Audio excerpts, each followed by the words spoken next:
when a stranger's mercy becomes a mother's last hope. The woman collapsed just beyond the gate, her body folding like cloth around the burning child in her arms. Evelyn Brooks had walked 3 days through merciless heat with no water, no food, and no place left to go, because every door in 2 counties had already closed in her face. Her son's fever had turned his skin to fire. And she knew with terrible clarity that if someone didn't help them in the next few hours, she would bury him in this God-forsaken prairie with her bare hands. The ranch before her was her last chance. She didn't know the man who owned it. She didn't know if he'd turn her away like all the others. But as consciousness slipped away and dust filled her mouth, one thought pulsed through her mind: please. Just let him see us before we die. If you want to see how a desperate mother's plea changes 3 broken lives forever, stay with me until the end of this story. And when you're done, hit that like button and drop a comment telling me what city you're watching from. I love seeing how far these stories travel. The sun had no mercy that day. It beat down on the Wyoming plains with the kind of heat that made the horizon shimmer and bend, turning the grassland into something that looked more like water than earth. Evelyn Brooks had stopped noticing the beauty of it hours ago.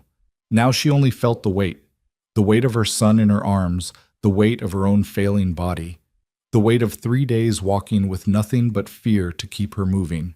Her boots had worn through at the heels. Each step sent a jolt of pain up her legs, but she didn't stop. Couldn't stop. Not while Thomas still breathed. He was 6 years old, small for his age, with his father's dark hair and her own gray eyes. 3 days ago, he'd been laughing. 2 days ago, he'd been walking beside her. Yesterday, he'd begun to burn. Now he lay limp against her chest, his skin so hot she could feel it through both their layers of clothing. His breath came shallow and quick, and every few minutes a whimper escaped his cracked lips. She had no water left to give him, no shade to offer, no help coming. She had only herself, and herself was failing. The ranch appeared first as a dark line against the pale sky. A fence, maybe, or the edge of a building. Evelyn's heart lurched. She forced her legs to move faster, though her vision had started to blur at the edges. The line became a fence, then a gate, then buildings, a barn, a house, corrals that looked well-kept and sturdy. Someone lived here, someone with resources. "Please," she whispered, though no one was there to hear. "Please." She made it to the gate before her legs gave out. The fall was slow, inevitable. She twisted as she went down, cradling Thomas so he wouldn't hit the ground. Her shoulder struck first, then her hip, and the impact drove the air from her lungs in a soundless gasp. Dust rose around them. The earth was hard and sun-baked, still radiating the day's brutal heat. Thomas made a small sound of distress. Evelyn curled around him, her arms shaking with exhaustion, and pressed her lips to his forehead. He was burning, burning. "I'm sorry," she breathed. "I'm so sorry, baby." She didn't hear the footsteps approaching, didn't see the shadow that fell across them.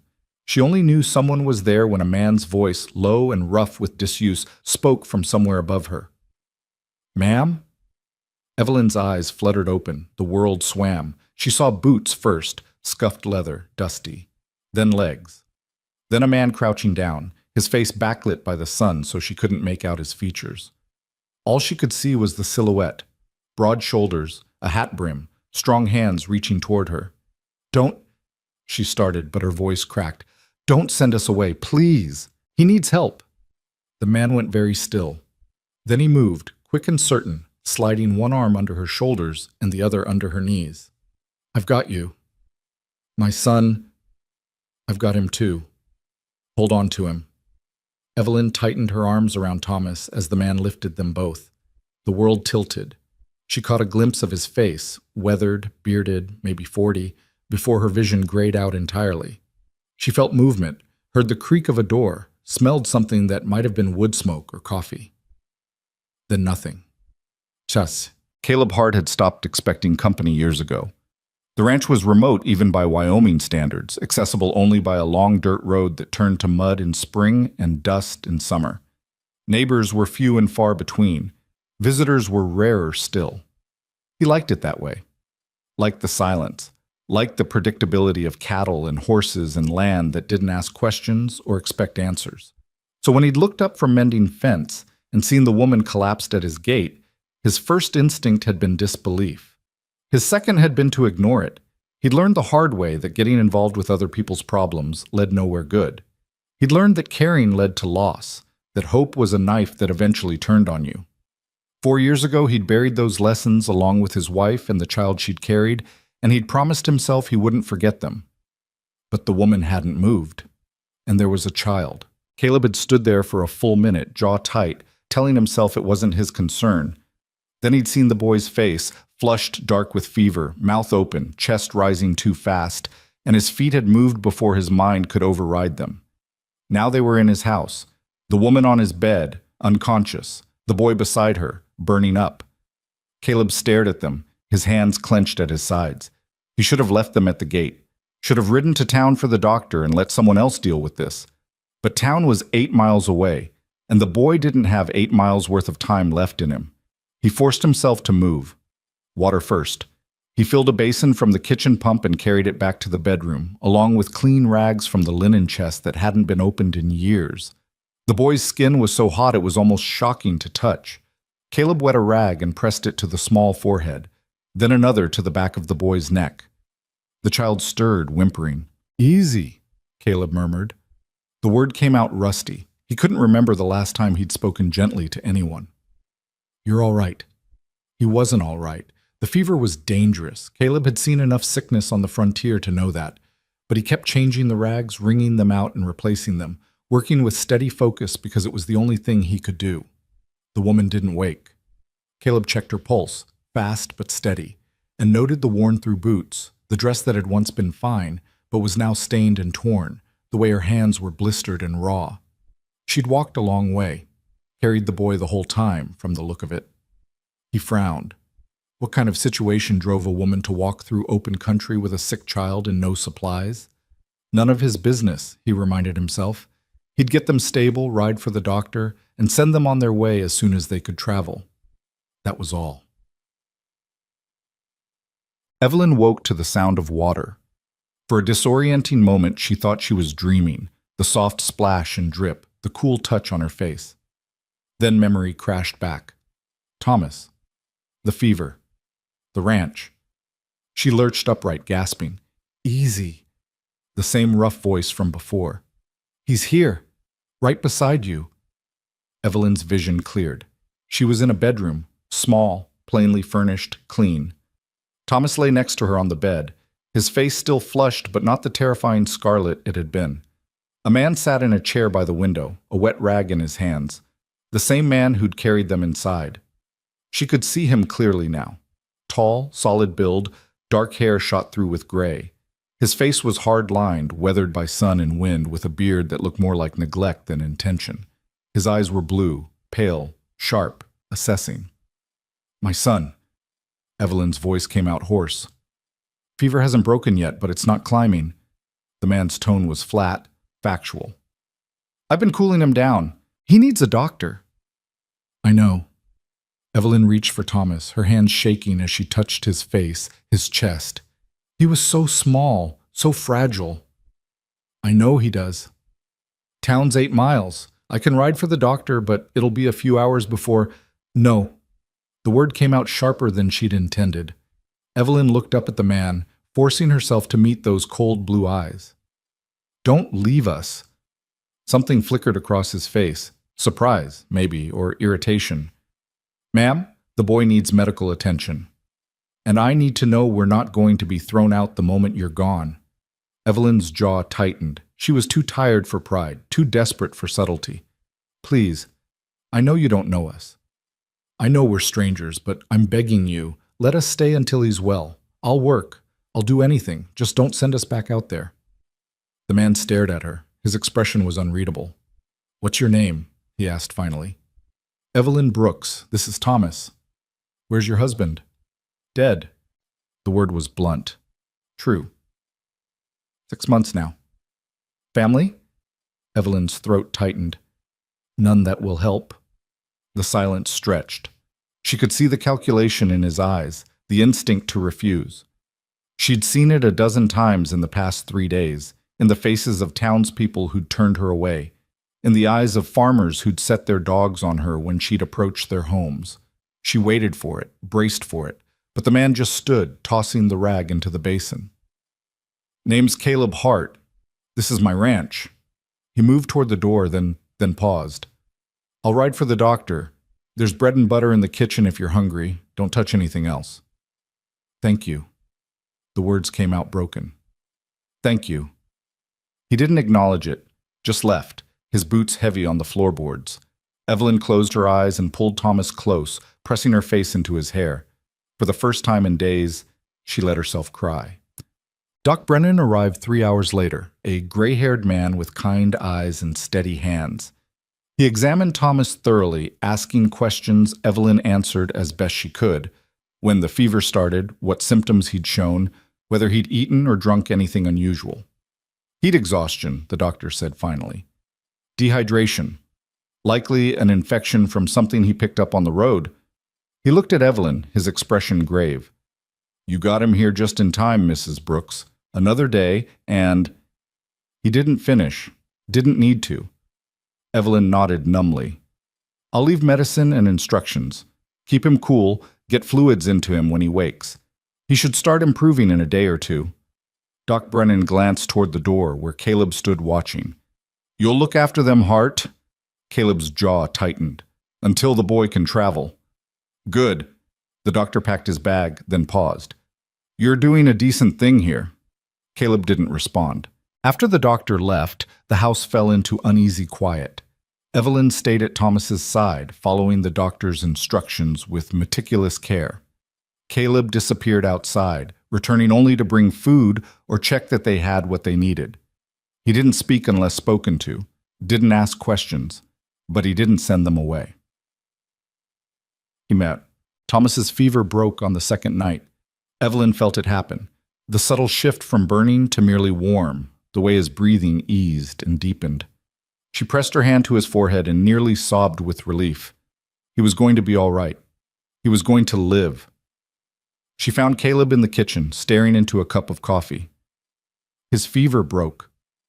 Caleb looked up. For just a moment, something that might have been relief crossed his face. Then it was gone. Good. Evelyn sat down across from him, exhaustion making her bones ache. "I meant what I said. I'll work to pay you back. I can cook, clean, mend, whatever you need." "I don't need anything." "Then let me do it anyway." She leaned forward. "Please. I have nowhere else to go." Caleb studied her, his expression inscrutable. "What happened to you?" Evelyn hesitated. The whole story was long, complicated, humiliating, but he deserved some explanation. "My husband died in a logging accident, left debts I couldn't pay. His brother offered to help, said he'd take us in." Her voice hardened. "What he meant was he'd take Thomas and put me out. He wanted my son, not me. So I ran. And walked 3 days through open country. I didn't have a choice." Evelyn met his eyes. "Would you have done differently?" Caleb's expression flickered. He looked away. "No." The silence that followed was different than before, less hostile, more uncertain. "You can stay until the boy's stronger," Caleb said finally. "After that, we'll see." It wasn't a promise, but it was enough. "Thank you," Evelyn said quietly. Caleb stood, dumping the rest of his coffee in the sink. "There's a spare room past the kitchen. Move your things there. The bed's bigger." He left before she could respond. The days that followed fell into a cautious rhythm. Thomas recovered slowly, his strength returning in small increments. He was a quiet child, watchful and serious in the way of children who'd learned too young that the world was not safe. But as the fever faded and his body healed, Evelyn caught glimpses of who he'd been before. Curious, gentle, quick to smile when he thought no one was watching. Caleb watched him too. Evelyn noticed it in small moments. The way Caleb's gaze followed Thomas when the boy explored the house. The subtle softening in his expression when Thomas laughed at something. He never approached the child directly, never spoke to him unless necessary. But he was aware of him, constantly. As for Evelyn, she threw herself into work. The house had the hollow feeling of a place that had been merely inhabited, not lived in. Dust layered every surface. The kitchen was functional, but joyless. The windows hadn't been properly cleaned in years. Evelyn started small, washing dishes, sweeping floors, airing out rooms, and worked her way deeper. She found a trunk of women's clothes in one of the bedrooms, folded carefully and smelling of lavender, a wedding ring on the washstand, a child's blanket, half finished, tucked in a drawer. She didn't ask, didn't need to. The house told the story well enough. Caleb didn't comment on her work, but she noticed he started eating the meals she cooked, stopped tracking mud through the clean floors, even brought in wildflowers one afternoon and left them on the kitchen table without a word. It was progress. Small, fragile, but real. 2 weeks after their arrival, Thomas spoke his first full sentence to Caleb. It happened at breakfast. Evelyn was at the stove, frying eggs. Caleb sat at the table reading a week-old newspaper. Thomas, allowed out of bed for the first time in days, sat across from him, kicking his legs and staring. "You have horses," Thomas said suddenly. Caleb looked up. "I do." "Can I see them?" Evelyn turned, ready to intervene, but Caleb was already folding the newspaper. "After breakfast. If your mother says it's all right." Thomas's face lit up. He looked at Evelyn with such hope that her chest ached. "Can I, Mama? Please?" She forced a smile. "If Mr. Hart says so." An hour later, Evelyn watched from the porch as Caleb led Thomas into the barn. The boy's hand was swallowed up in the man's larger one, his excitement evident in every step. Caleb moved slowly, adjusting his stride to match Thomas's shorter legs. Something twisted in Evelyn's chest. She recognized the shape of it, grief, gratitude, fear all tangled together. Thomas had lost his father. Caleb had lost a child. And here they were, circling each other like wounded animals, unsure whether to flee or trust. She didn't know what happened in the barn, but when they emerged 20 minutes later, Thomas was beaming and Caleb's expression had lost some of its hardness. "He's good with them," Caleb said as Thomas ran ahead toward the house. "Gentle, patient." His father kept horses. Evelyn's throat tightened. Thomas loved helping him. Caleb nodded slowly. He looked like he wanted to say something, but the words wouldn't come. Finally, he just cleared his throat. "He can come back tomorrow if he wants." "He'd like that." Caleb headed back toward the barn, then paused. "Your husband, what was he like?" The question surprised her. Evelyn considered it. Kind, hardworking. He loved Thomas more than anything. She paused. "He would have liked you, I think." Caleb's shoulders stiffened. He didn't respond, just walked away. But the next morning, he sought Thomas out himself. 3 weeks became 4. 4 became 5. Evelyn waited for Caleb to tell them to leave, but he never did. Instead, the house slowly came alive around them. Thomas's laughter filled rooms that had been silent. Evelyn's cooking brought warmth to the kitchen. Even Caleb seemed different, less ghost, more man. But Evelyn knew it couldn't last. She knew because she'd seen the letter that arrived from town, addressed to Caleb in unfamiliar handwriting. She knew because she'd watched his face close off as he read it. And she knew because the next morning at breakfast, he finally said what she'd been dreading. "There's been inquiries." Evelyn's fork froze halfway to her mouth. "What kind of inquiries?" "Someone looking for a woman and a boy, matching your description." Caleb's voice was careful, neutral. "Name given was Marcus Brooks." The room tilted. Evelyn set down her fork before she dropped it. "Thomas's uncle." "The one you ran from?" "Yes." Her voice came out steady despite the terror flooding her veins. "What did you tell them?" "Nothing yet. They're asking around town, working their way out to the ranches." Caleb's jaw tightened. "They'll get here eventually." Evelyn stood abruptly, her chair scraping. "Then we'll leave, today, before—" "Sit down." The command was quiet but absolute. Evelyn sat. Caleb leaned back, his eyes sharp. "Tell me why he wants the boy." "I told you, he wants to take him—" "Why?" Caleb cut her off. "What does he gain?" Evelyn's hands clenched in her lap. She hadn't told anyone this. Hadn't dared. But Caleb was watching her with an intensity that demanded truth, and she found herself speaking before she could think better of it.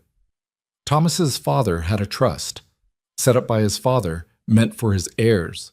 When my husband died, it should have gone to Thomas. She swallowed hard. But Marcus is the executor, and Thomas is a child.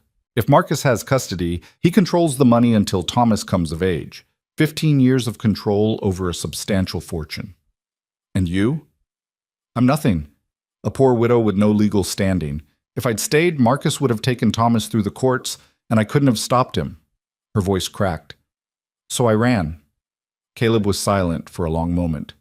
Then, if you had a husband, would that change things?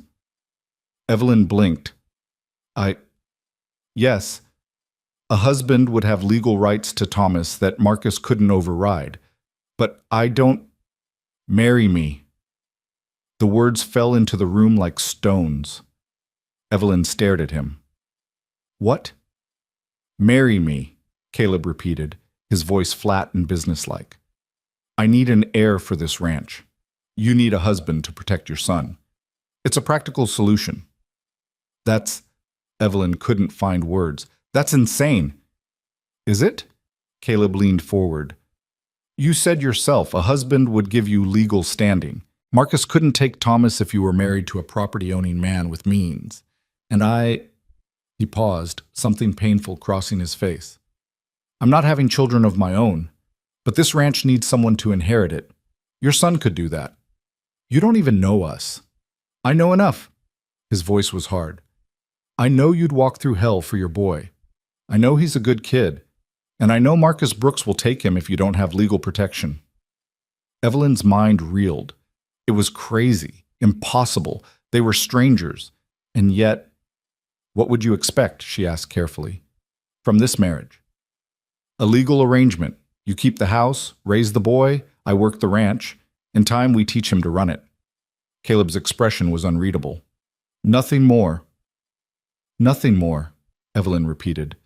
She understood what he meant, what he wasn't offering. Her face heated. I'm not looking for a wife, Caleb said bluntly. I'm looking for a solution, same as you. It should have hurt. Maybe it did. But Evelyn found herself considering it anyway, because the alternative was losing Thomas, and that was unthinkable. If I said yes, she said slowly, we'd need to do it quickly, before Marcus gets here.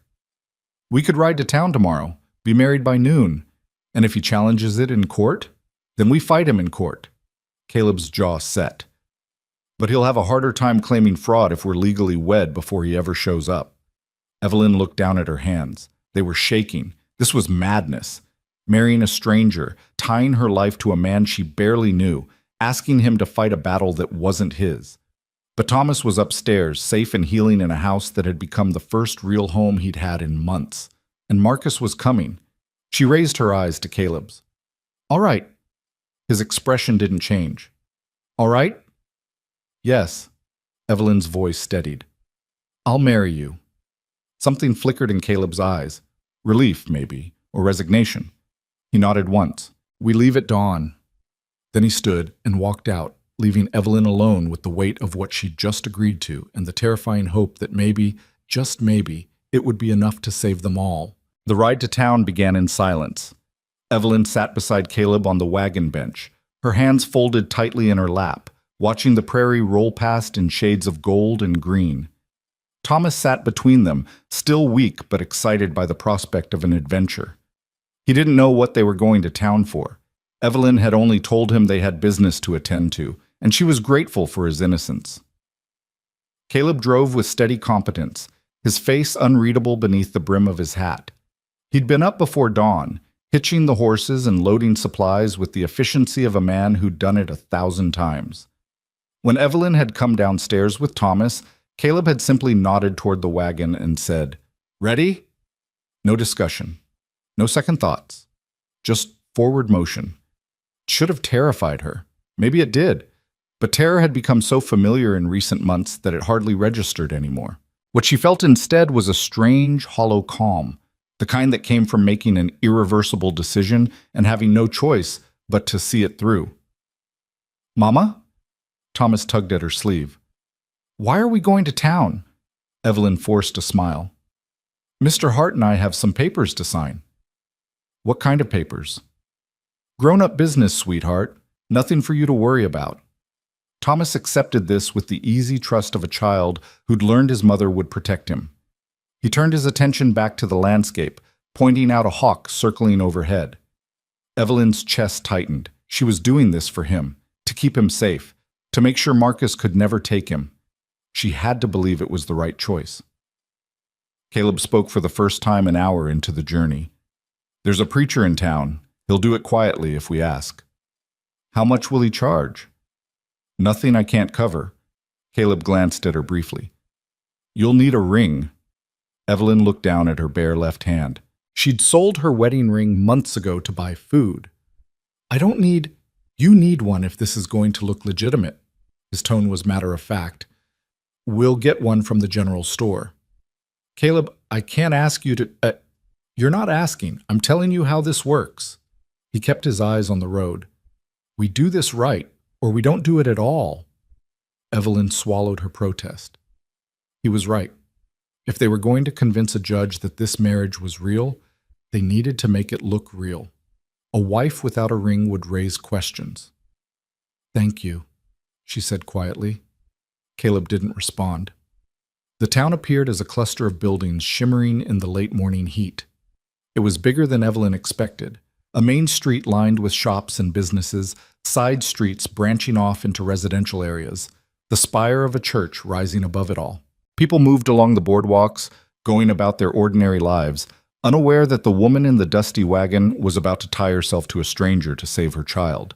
Caleb pulled the wagon to a stop in front of a modest building with a sign that read General Goods. He climbed down and came around to help Evelyn, his hands brief and impersonal on her waist. Thomas jumped down on his own, energized by the novelty of being in town. Stay close, Evelyn told him. Don't wander. Inside, the store smelled of leather and tobacco and something sweet Evelyn couldn't identify. The shopkeeper, a plump woman with graying hair, looked up from her ledger and smiled. Morning, Hart. What brings you to town? Need to see your rings, Caleb said without preamble. The woman's eyebrows rose. Her gaze shifted to Evelyn, taking in her worn dress and tired face, then to Thomas. Understanding dawned in her eyes, along with something that might have been pity or curiosity or both. Of course. She moved to a glass case and pulled out a tray of simple bands, silver, gold, brass. Nothing fancy. These are what we have. Caleb examined them with the same focus he gave everything. He picked up a plain gold band, narrow and unadorned, and turned to Evelyn. Give me your hand. Evelyn extended her left hand. It trembled slightly. Caleb's fingers were calloused and warm as he slipped the ring onto her fourth finger. It fit perfectly, settling into place as if it had always belonged there. This one, Caleb said. The shopkeeper nodded, naming a price that made Evelyn wince. But Caleb counted out the money without hesitation and pocketed the ring again. We'll need it in an hour. Getting married today, are you? The woman's tone was carefully neutral. That's right. Congratulations. The word sounded automatic. The preachers at the church most mornings just head up Main Street. They left the store with Thomas chattering about all the interesting things he'd seen. Evelyn walked beside Caleb in continued silence, acutely aware of the weight of what was about to happen. In less than an hour, she would be married to this man. She would take his name, bind her life to his, place her son's future in his hands. She barely knew him. The church was small and white-painted, with a neat yard and a bell tower that looked like it had seen better days. Caleb tied the horses and helped Thomas down, then turned to Evelyn. You're sure about this? It was the first time he'd asked, the first acknowledgement that this was still a choice, that she could still walk away. Evelyn thought of Marcus, his cold smile, his threats, the way he'd looked at Thomas like a commodity to be acquired. She thought of the weeks she'd spent here at the ranch, watching her son heal and laugh and feel safe for the first time since his father died. I'm sure, she said. Caleb held her gaze for a moment longer, then nodded. Let's go. The preacher was a thin man with kind eyes and ink-stained fingers. He looked surprised to see Caleb Hart standing in his church. Evelyn got the sense that Caleb wasn't a regular attendee, but he recovered quickly. Mr. Hart, what can I do for you? We need to be married, Caleb said. Today. Now, if possible. The preacher's eyes widened. He looked from Caleb to Evelyn to Thomas. I see. And this is Evelyn Brooks. She's been staying at my ranch. Caleb's voice was steady, giving nothing away. We've decided to marry. The boy is hers. He'll be taking my name. I see, the preacher repeated. He seemed to be searching for the right words. Marriage is a sacred covenant, Mr. Hart. It shouldn't be entered into lightly. I'm aware of that. Are you both here of your own free will? No coercion? No— Yes, Evelyn said firmly. I'm here by choice. The preacher studied her face, perhaps looking for signs of distress or doubt. Whatever he saw must have satisfied him, because he sighed and pulled out a leather-bound book. Very well. I'll need witnesses. Can't you find some? Caleb asked. I'll see what I can do. The preacher disappeared into a back room and returned a few minutes later with two women, his wife and her sister, apparently, who looked curious but willing. This will do. Shall we begin? They stood before the simple altar, Evelyn and Caleb side by side with Thomas pressed against Evelyn's skirts. The preacher opened his book and began reading words Evelyn had heard once before, 7 years ago, when she'd married Thomas's father in a church full of flowers and hope. This was nothing like that.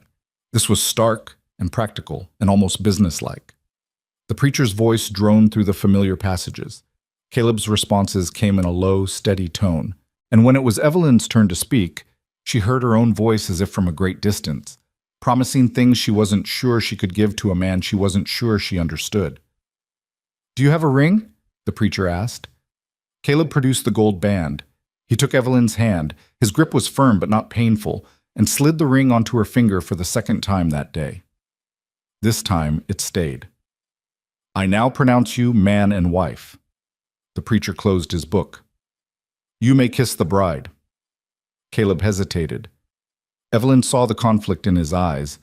This wasn't part of the practical arrangement they'd discussed, but the witnesses were watching, and a marriage without a kiss might raise questions. He leaned in and pressed his lips to hers briefly, chastely, a kiss that conveyed nothing but obligation. Then he stepped back. Thank you, preacher, Caleb said. He paid the man, shook his hand, and turned toward the door. We should go. And just like that, Evelyn was married. They walked back to the wagon in silence. Thomas skipped ahead, oblivious to the magnitude of what had just occurred. Evelyn touched the ring on her finger, still not quite believing it was real. Mrs. Hart, Caleb said quietly as he helped her onto the wagon seat.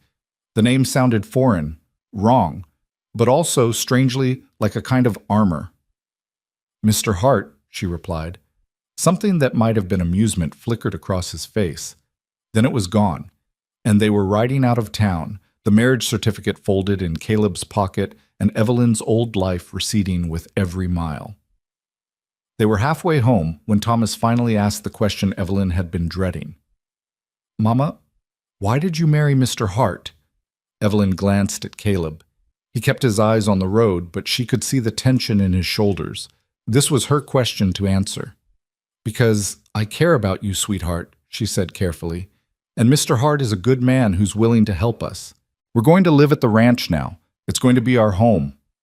Is Mr. Hart my papa now? Evelyn's throat tightened. No, baby. Your papa will always be your papa, but Mr. Hart is your stepfather now. He's going to take care of us. Thomas considered this. Do I call him Pa? Caleb spoke before Evelyn could. You call me whatever feels right to you, son. The word son hung in the air. Thomas looked up at Caleb with wide eyes, then smiled tentatively. Okay. They rode the rest of the way in silence, but it was a different kind of silence now. Less tense, more settled, as if something had been established, boundaries drawn and accepted. When they reached the ranch, Caleb unhitched the horses while Evelyn took Thomas inside. The house looked the same as when they'd left it. Clean floors, fresh curtains, the smell of this morning's bread still lingering, but it felt different now. It wasn't just shelter anymore. It was home. Her home. Their home. The thought was terrifying and comforting in equal measure. Evelyn started dinner while Thomas played quietly in the next room. She was peeling potatoes when Caleb came in, dust on his clothes and weariness in his eyes. "Everything all right with the horses?" she asked. "Fine." He washed his hands at the pump. "We need to talk about what comes next." Evelyn set down the potato. "Marcus. Marcus." Caleb dried his hands and turned to face her. "He's going to come here. Could be tomorrow, could be next week. But he'll come. And when he does, we tell him you're married, show him the certificate, make it clear Thomas is my son now, legally." Caleb's jaw set.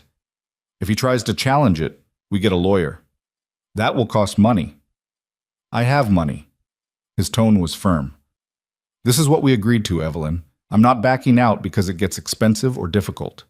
Evelyn studied his face. She'd expected practicality from this marriage, not whatever this was. Protection, commitment, something that looked almost like partnership. "Why are you doing this?" she asked quietly. "Really?" Caleb was silent for a long moment. When he spoke, his voice was rough. "I had a son once, or would have. He didn't make it." He looked away. "I couldn't save him. Maybe I can save yours." The admission hung between them, raw and painful. Evelyn wanted to say something, offer comfort, express gratitude, but she sensed that words would only cheapen it. Instead, she just nodded. "Thank you." Caleb cleared his throat and moved toward the door. "I'll be in the barn if you need me." He left before she could respond.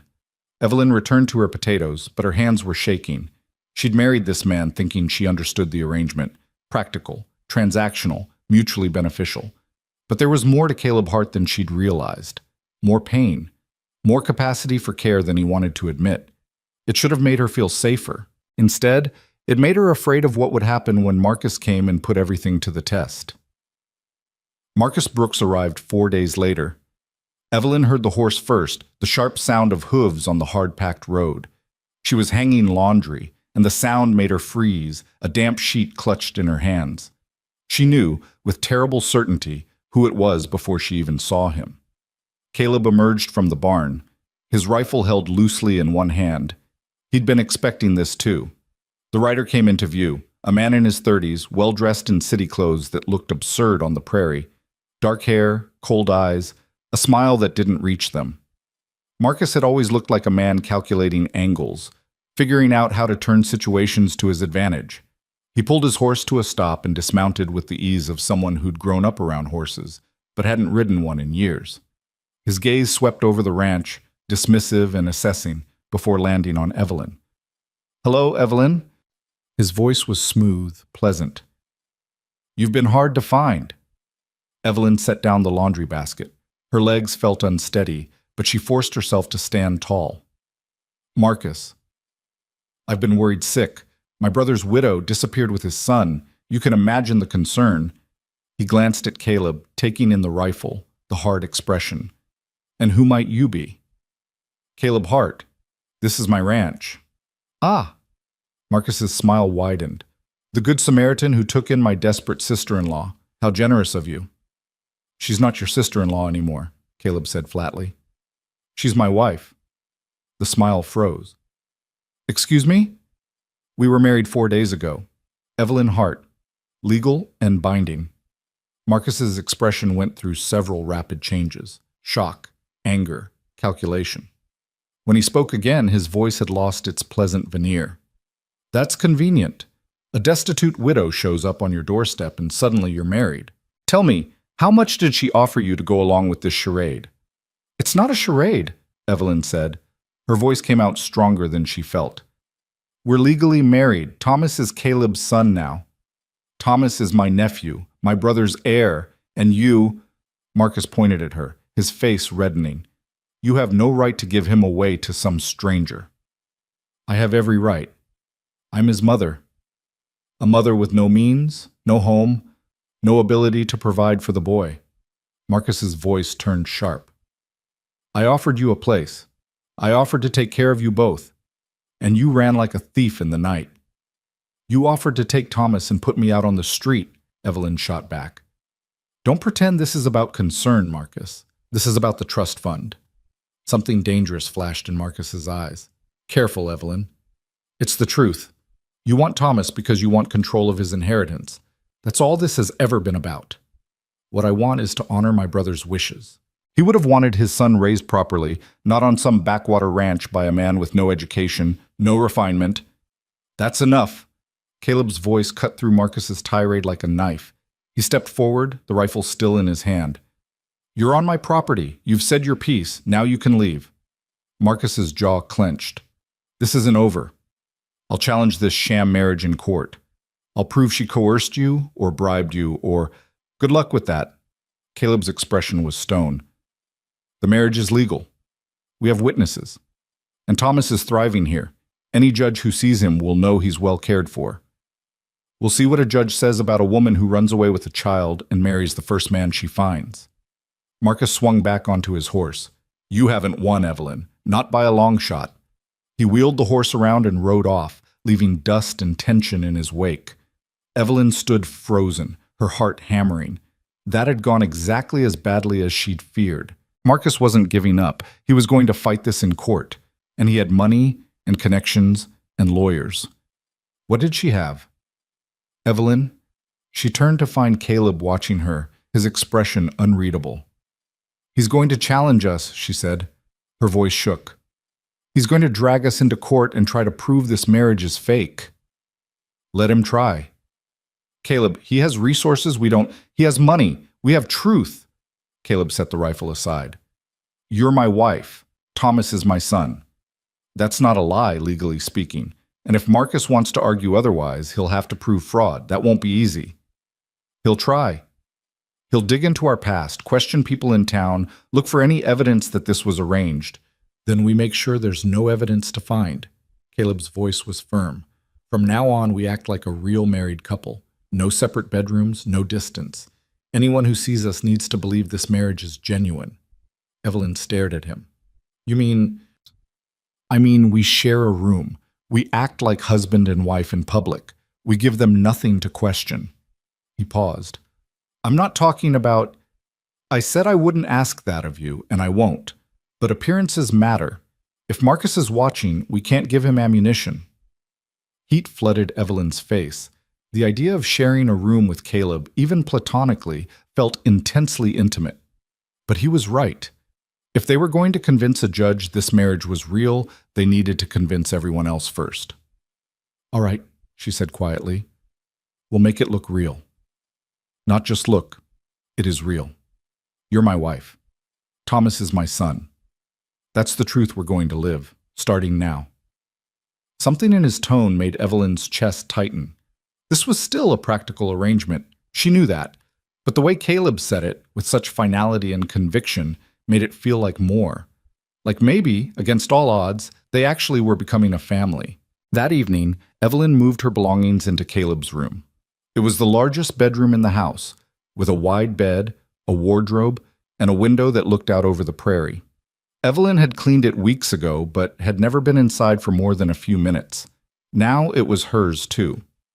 Caleb had already cleared space in the wardrobe for her things.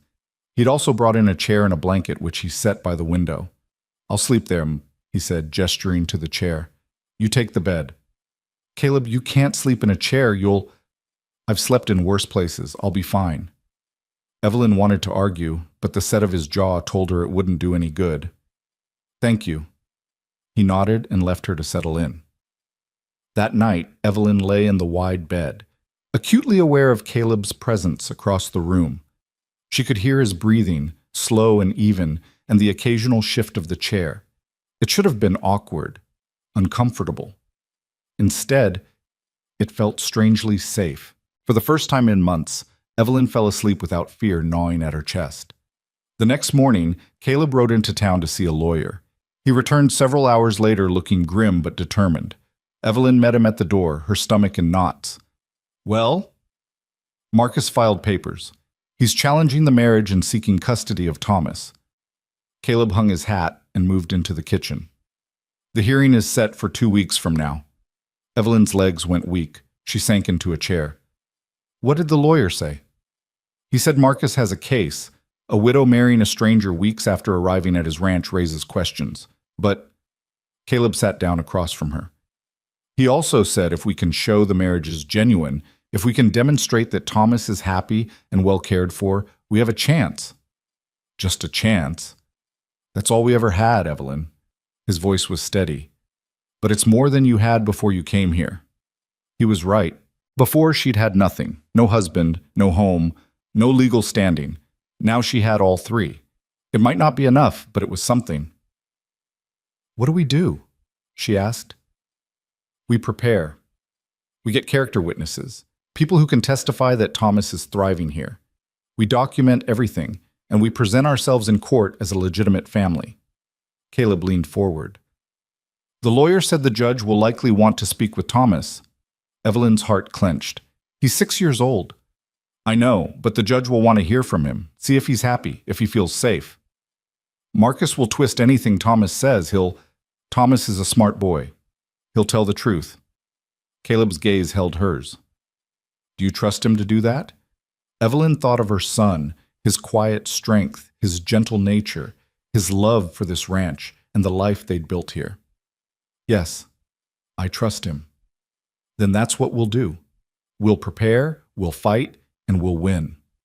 The confidence in his voice steadied her. Evelyn took a deep breath. 2 weeks. 2 weeks. It wasn't much time, but it would have to be enough. The days that followed were a blur of preparation. Caleb brought in neighbors to meet Evelyn and Thomas, building relationships that could be called upon for testimony. Evelyn worked harder than ever to make the house a home, cooking elaborate meals, keeping everything spotless, creating the image of a thriving household. And Thomas, sensing the tension even if he didn't understand it fully, stayed close and tried to be helpful. But at night, alone in the room they shared, the fear crept back in. What if it's not enough? Evelyn whispered one evening. She was sitting on the edge of the bed, and Caleb was in his chair by the window, mending a bridle. What if the judge doesn't believe us? Caleb set down the leather. Then we appeal. And if that doesn't work, we figure out another way. There might not be another way. There's always another way. He stood and crossed to the bed, sitting down beside her. The mattress dipped under his weight. Listen to me. I made you a promise when we married. I told you I'd protect Thomas. That wasn't conditional. That wasn't dependent on a judge's ruling. Whatever happens in that courtroom, I'm not giving him up. Do you understand? Evelyn looked up at him. In the lamplight, his face was all hard angles and shadows, but his eyes were fierce with conviction. I understand, she said softly. Caleb held her gaze for a moment longer, then stood and returned to his chair. Evelyn lay down, pulling the quilt up to her chin. Outside, the wind whispered through the grass. Inside, Caleb's presence was a steady anchor. She didn't know what would happen in 2 weeks. Didn't know if a judge would see what she saw. A family, imperfect but real, built on necessity but growing into something more. But she knew one thing with absolute certainty. Caleb Hart kept his promises. And that, for now, would have to be enough. The morning of the hearing arrived cold and clear. Evelyn woke before dawn, her stomach twisted in knots so tight she could barely breathe. She'd barely slept, listening to the wind rattling the shutters and playing out every possible disaster in her mind. Beside her, the bed was empty. Caleb had risen even earlier. She could hear him moving around downstairs. She dressed carefully in the best dress she owned, a dark blue cotton that Caleb had bought her in town the week before. He'd insisted she needed something proper for court, something that made her look like a respectable rancher's wife rather than a desperate widow.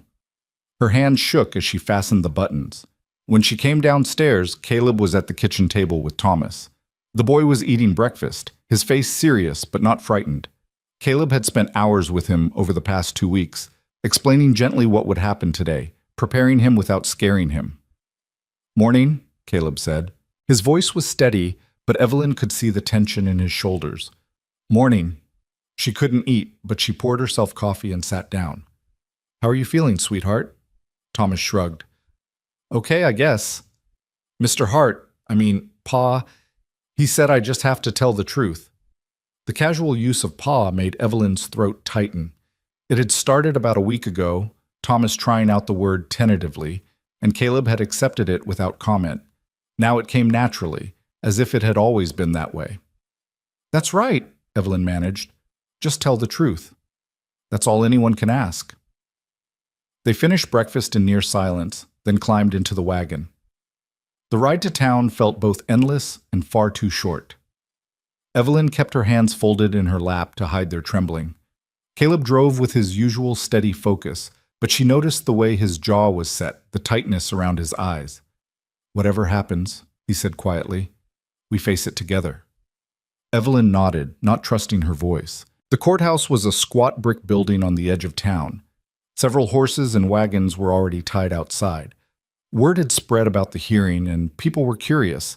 Evelyn recognized some faces from town, neighbors from surrounding ranches, and standing near the entrance with a smug expression was Marcus Brooks, flanked by a well-dressed man who could only be his lawyer. Marcus's eyes locked on Evelyn as they approached. His smile was cold. "Hello, sister-in-law. Ready for today?" Caleb stepped between them. "We're not doing this here." "Of course not. We'll save it for the judge." Marcus's gaze shifted to Thomas, and his expression softened into something that might have looked like affection to someone who didn't know better. "Hello, Thomas. How are you, son?" Thomas pressed closer to Evelyn's side. "I'm fine." "Good. That's good." Marcus crouched down, bringing himself to Thomas's eye level. "I've missed you. Your Uncle Marcus has been very worried." "I'm okay," Thomas repeated, his voice small.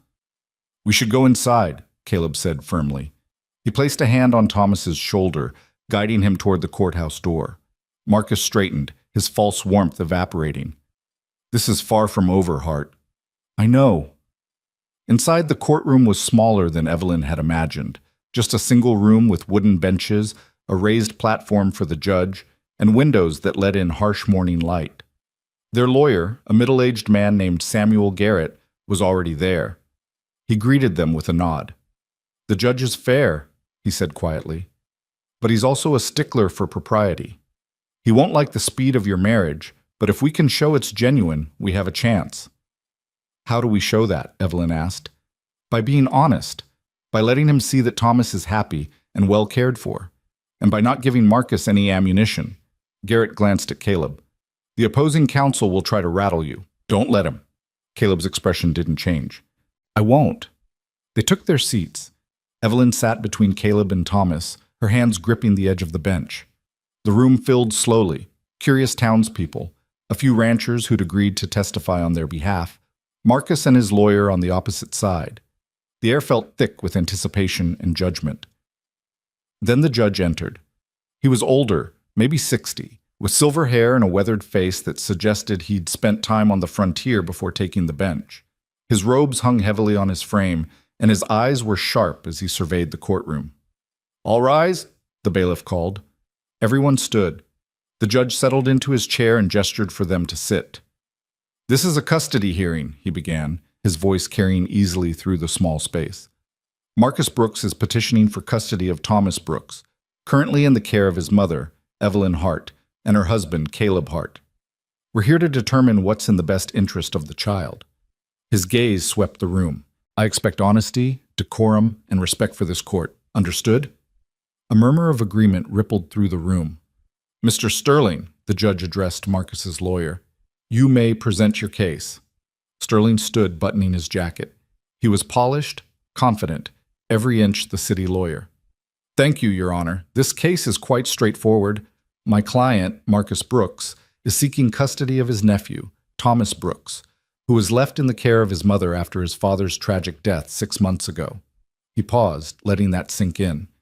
Mrs. Hart, previously Mrs. Brooks, is by all accounts a loving mother. But she is also a woman with no means, no property, and no ability to provide for her son. After her husband's death, Mr. Marcus Brooks, acting out of familial duty, offered to take both Mrs. Brooks and Thomas into his home. She refused. Instead, she fled with the child and, within weeks of arriving at a stranger's ranch, married that stranger in what can only be described as a marriage of convenience. Sterling turned to face Evelyn and Caleb. "We're not here to question Mrs. Hart's love for her son. We're here to question her judgment.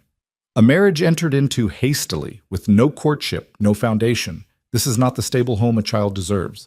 My client can provide that stability. He has means, he has a proper home, and he has the legal right as Thomas's closest male relative." Evelyn's nails dug into her palms. Everything Sterling said was designed to make her look desperate, irresponsible, unfit. And the worst part was that some of it was true. She had married Caleb quickly. She had fled Marcus's offer. She had acted out of desperation. Sterling continued, "We will demonstrate that this marriage is a sham designed solely to prevent my client from exercising his rightful claim. We will show that Mrs. Hart has acted against her son's best interests, and we will ask this court to grant custody to Marcus Brooks, who can provide the stable, proper upbringing young Thomas deserves." He sat down, looking satisfied. The judge turned to Garrett. "Mr. Garrett?" Their lawyer stood, his movements calm and deliberate. "Your Honor, the opposing counsel would have you believe this is a simple case of a loving uncle seeking to care for his orphan nephew, but the truth is considerably more complicated." Garrett moved to the center of the room. "Thomas Brooks is not orphaned. He has a mother who has sacrificed everything to keep him safe. Mrs. Hart didn't flee Marcus Brooks's generosity. She fled his manipulation. You see, Thomas's father left a substantial trust fund, administered by Marcus Brooks. If Marcus gains custody of Thomas, he controls that money for the next 12 years. This isn't about family, Your Honor. It's about money." Marcus's face darkened, but he said nothing. "As for the marriage," Garrett continued, "yes, it happened quickly. But speed doesn't equal fraud. Mrs. Hart and Mr. Hart married legally, with witnesses, with full knowledge of what they were undertaking. And in the weeks since, they've built a home together. Thomas is thriving on that ranch. He's healthy, happy, and safe. That's what matters. Not the timeline, not the circumstances, but the reality of a child who has found stability after months of upheaval." Garrett looked directly at the judge. "We ask that you see this family for what it is. Imperfect, perhaps, but real. And we ask that you leave Thomas where he belongs, with his mother." He sat down. The courtroom was silent. The judge leaned back. "I'll hear testimony. Mr. Sterling, call your first witness." Sterling stood. "I call Marcus Brooks to the stand." Marcus moved to the witness box with practiced ease, taking the oath and settling into the chair. He looked every inch the concerned uncle, well-dressed, earnest, composed. Sterling led him through the basics. Marcus's relationship with his brother, his offer to help Evelyn after the funeral, his shock when she disappeared. "Can you describe your offer to Mrs. Brooks?" Sterling asked. "Of course. I told her she and Thomas were welcome in my home. I would provide for them both, give Thomas the education and opportunities his father would have wanted." Marcus's voice was smooth, reasonable. "I was stunned when she refused. More stunned when she ran." "Did you have any indication why she might run?" "I believe she was overwhelmed by grief, not thinking clearly. I never imagined she'd end up marrying a stranger within weeks." "And what do you believe is in Thomas's best interest?" Marcus looked directly at the judge. "A stable home, proper schooling, the kind of life his father worked hard to provide for him. I can give him that. Mr. Hart, however well-intentioned, is a rancher with no education, no refinement. Thomas deserves better." Evelyn's hands clenched. The implication was clear. Caleb wasn't good enough. The ranch wasn't good enough. Their life wasn't good enough. Garrett stood for cross-examination. "Mr. Brooks, you mentioned a trust fund. Can you explain its terms?" Marcus's expression flickered. "It's a standard trust set up by my father for his grandchildren." "And who administers it?" "I do, as executor of my brother's estate." "So if you gain custody of Thomas, you control his inheritance until he turns 18? The money would be used for his care and education, yes." "And how much money are we talking about?" Marcus hesitated. "I don't see how that's relevant." "I'll decide what's relevant," the judge said. "Answer the question." "Approximately $200,000. A ripple went through the courtroom. It was a fortune, more than most people in that room would see in their entire lives. Garrett pressed on. "And you're currently in debt, are you not?" "That's a gross oversimplification." "Yes or no, Mr. Brooks?" Marcus's jaw tightened. "I have some outstanding loans, yes. Business investments." "Failed business investments. You're facing bankruptcy, aren't you?" "My finances are not on trial here." "But your motives are." Garrett's voice was sharp. "You want Thomas because you want his money. That's the truth, isn't it? That's absurd. I want what's best for my nephew. You want $200,000 and 12 years to use it however you see fit. Objection, Sterling called. Speculation. Sustained, the judge said, but the seed was planted. Garrett returned to his seat. Marcus left the stand looking less composed than when he'd arrived. Sterling called a few more witnesses, people from Marcus's town who testified to his good character, his stable home, his resources. But Garrett's questions had done damage, and everyone in the room knew it. Then it was their turn. Garrett called Caleb to the stand. Evelyn watched her husband walk to the witness box, his movements steady despite the dozens of eyes on him. He took the oath and sat, his expression calm but watchful. Garrett started gently. Mr. Hart, how did you meet Mrs. Hart? She collapsed at my gate. She and the boy. They'd been walking for days, and the boy was sick with fever. Caleb's voice was matter of fact. I brought them inside. And you cared for them? Called the doctor. Made sure they had what they needed. Why? Caleb frowned. Because they needed help. But you're a solitary man, from what I understand. You don't often take in strangers. No. Caleb's gaze didn't waver. But I wasn't going to leave a sick child at my gate. Oh, when did you decide to marry Mrs. Hart? When she told me about Marcus, about what he was trying to do, Caleb's voice hardened slightly. She needed a husband to protect her son. I needed an heir for my ranch. It was a practical arrangement, Garrett nodded. And has it remained practical? Caleb was quiet for a moment. Evelyn held her breath. It started that way, he said finally. But it's become more. Thomas is a good boy. Evelyn is a good woman. They've made my house a home again. I don't regret marrying her. Do you love her? The question hung in the air. Evelyn's heart pounded. Caleb's eyes found hers across the courtroom. I respect her. I care about her and the boy. Love, he paused. That's a complicated word. But I'm committed to this family. That's not in question. It wasn't a declaration of love, but it was honest, and somehow that made it more powerful. Sterling stood for cross-examination, his expression predatory. Mr. Hart, you said this marriage was a practical arrangement, so you married for convenience, not affection? I married for a lot of reasons. But affection wasn't one of them initially? No. And you're asking this court to believe that in a matter of weeks, you've developed genuine care for a woman and child you barely knew? Caleb's voice didn't rise. I'm asking the court to see that it doesn't matter how it started. What matters is what we've built. Thomas is safe with us. He's happy. He's loved. That's what counts. But if money wasn't an issue, if Mrs. Brooks had means of her own, would you have married her? Probably not. But that's not the situation we were in. Sterling smiled. So you admit this marriage wouldn't exist without the threat of Mr. Marcus Brooks seeking custody? I admit the circumstances brought us together. What we've made of it since then is what matters. No further questions. Garrett called Evelyn next. She walked to the stand on shaking legs, her heart hammering so hard she was sure everyone could hear it. The bailiff's voice seemed to come from far away as she took the oath. Then she was sitting, facing the room, facing the judge. Garrett's questions were straightforward. Why had she fled Marcus? Why had she married Caleb? What was her life like now? Evelyn answered as honestly as she could. She explained Marcus's threats, his control over the trust, her fear that he would take Thomas. She described the ranch, the stability it offered, the way Thomas had blossomed there. Do you love your husband? Garrett asked. Evelyn's throat tightened. It was the same question he'd asked Caleb, but somehow it felt more dangerous. I respect him deeply. I'm grateful to him, and I care for him more every day. Is this marriage real? Yes. Evelyn's voice strengthened. It may have started as a solution to a problem, but it's become a family. That's real. Sterling's cross-examination was brutal.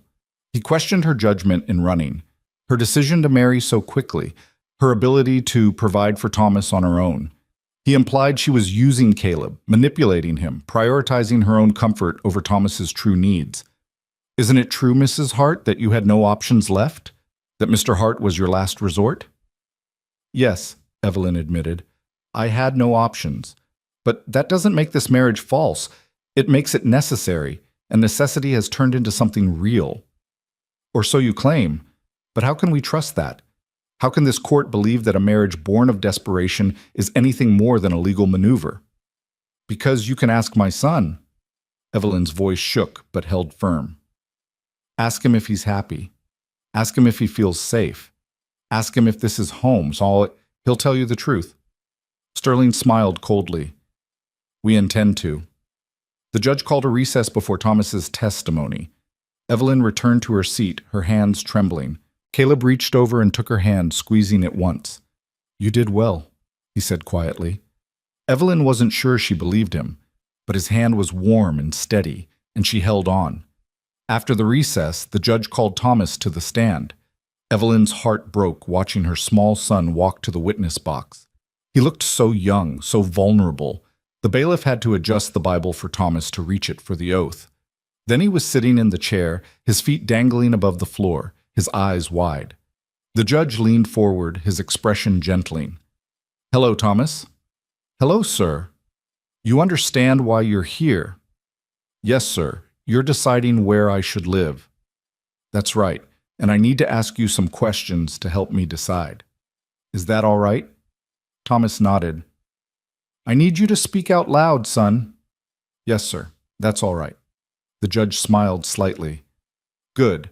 Now, I'm going to ask you some questions, and I want you to tell me the truth. Can you do that? Yes, sir. Do you know what the truth means? It means not lying. It means saying what really happened. Very good. The judge settled back. Tell me about where you live now. Thomas's face brightened. On the ranch? With Mama and Pa? There's horses and cattle and a big barn, and my room has a window where I can see the sunrise. Do you like it there? Yes, sir. A lot. What do you do during the day? I help Pa with the horses. I'm learning how to brush them and clean their hooves, and I help Mama in the garden, and sometimes Pa teaches me to read better. Does your Pa, Mr. Hart, is he kind to you? Thomas nodded vigorously. He's real kind. He's teaching me about the ranch, and he says one day I'll help run it, and he listens when I talk. He doesn't get mad. And your mother? Mama takes care of me. She makes sure I eat and sleep and do my chores, and she reads to me at night. Thomas's voice softened. She's not scared anymore. She used to be scared a lot, but not now. Evelyn's eyes filled with tears. The judge made a note. Do you remember your Uncle Marcus? Thomas's expression changed, not fearful exactly, but guarded. Yes, sir. Do you like him? Thomas hesitated. He's okay. Just okay? He used to visit sometimes, but he didn't play with me or anything. He mostly talked to grown-ups. Did he ever offer to have you come live with him? I heard him tell Mama that once, but Mama said no, and then we left. Were you sad to leave? No, sir. Uncle Marcus's house was fancy, but it didn't feel like home. The ranch feels like home. Sterling stood. Objection, Your Honor. The child is too young to understand the implications. The child is old enough to know where he feels safe, the judge said sharply. Sit down, Mr. Sterling. Sterling sat, his face tight. The judge turned back to Thomas. If you could choose, Thomas, where would you want to live? Thomas didn't hesitate. With Mama and Pa.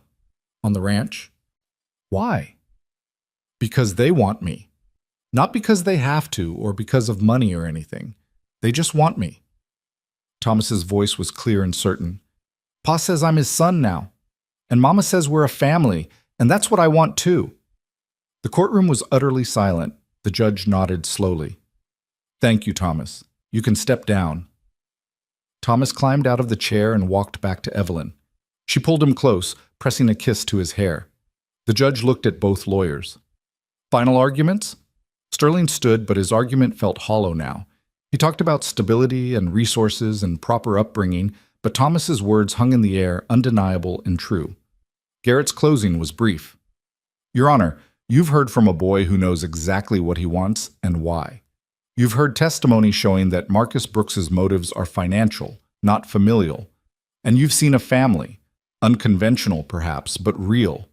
The law exists to protect children. In this case, that means leaving Thomas Hart exactly where he is. The judge was silent for a long time, his fingers steepled under his chin. Finally, he spoke. This is not an easy case. Marriage of convenience is not uncommon on the frontier. People marry for land, for labor, for survival. The question is whether those marriages serve the best interests of any children involved. Evelyn's heart hammered. Mr. Brooks, the judge said, I don't doubt you care for your nephew, but I also cannot ignore the financial incentive you have in gaining custody. The debt you carry, the trust you control, these create a conflict of interest that troubles me. Marcus's face went pale. Mr. and Mrs. Hart, the judge continued, your marriage may have begun as a practical arrangement, but I've watched you both today. I've listened to your son, and I believe that what started as necessity has become genuine. Thomas is clearly thriving in your care. Evelyn couldn't breathe. Therefore, I'm ruling that custody of Thomas Hart remains with his mother and stepfather. This marriage is legally binding and will be recognized as such. Mr. Marcus Brooks, your petition is denied. The gavel came down with a sharp crack. For a moment, Evelyn couldn't process it. Then the words sank in. Custody remains, petition denied, and her legs went weak. Caleb's arm came around her waist, holding her steady. We won, she whispered. We won, he confirmed. Marcus was on his feet, his face red. This is outrageous. That marriage is a fraud. This hearing is concluded, the judge said firmly. Mr. Brooks, I suggest you accept this ruling and move on. Any further harassment of the Hart family will be dealt with severely. Marcus looked like he wanted to argue, but his lawyer put a hand on his arm.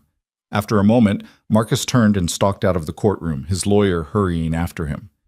Evelyn turned to Caleb, tears streaming down her face. We really won. We did. He looked down at Thomas.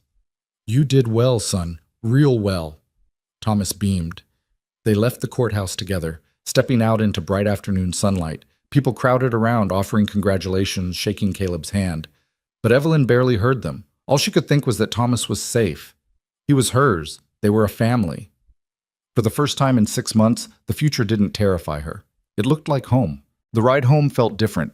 The same road, the same wagon, the same prairie stretching endlessly in all directions. But everything had changed. Thomas sat between them, chattering about the horses he'd seen in town, already forgetting the tension of the courtroom. Evelyn listened to his voice with a lightness in her chest she hadn't felt in months, maybe years. Caleb drove in his usual silence, but there was something different in the set of his shoulders, the way his hands held the reins, less tension, less weight. Thank you, Evelyn said quietly, her words almost lost beneath the creak of the wagon and Thomas's running commentary. Caleb glanced at her. For what? For keeping your promise, for fighting for us. He looked back at the road. I told you I would. I know, but saying it and doing it are different things. Evelyn's throat tightened. You stood up there and claimed us as yours in front of everyone. You didn't have to do that. Yes, I did. His voice was firm. The moment we married, you became mine to protect, both of you. That's not something I take lightly. The word mine sent a strange flutter through Evelyn's chest. She told herself it was just relief, just gratitude. But sitting beside him in the fading afternoon light, watching the way the sun caught the silver in his hair, she wondered if it might be something more.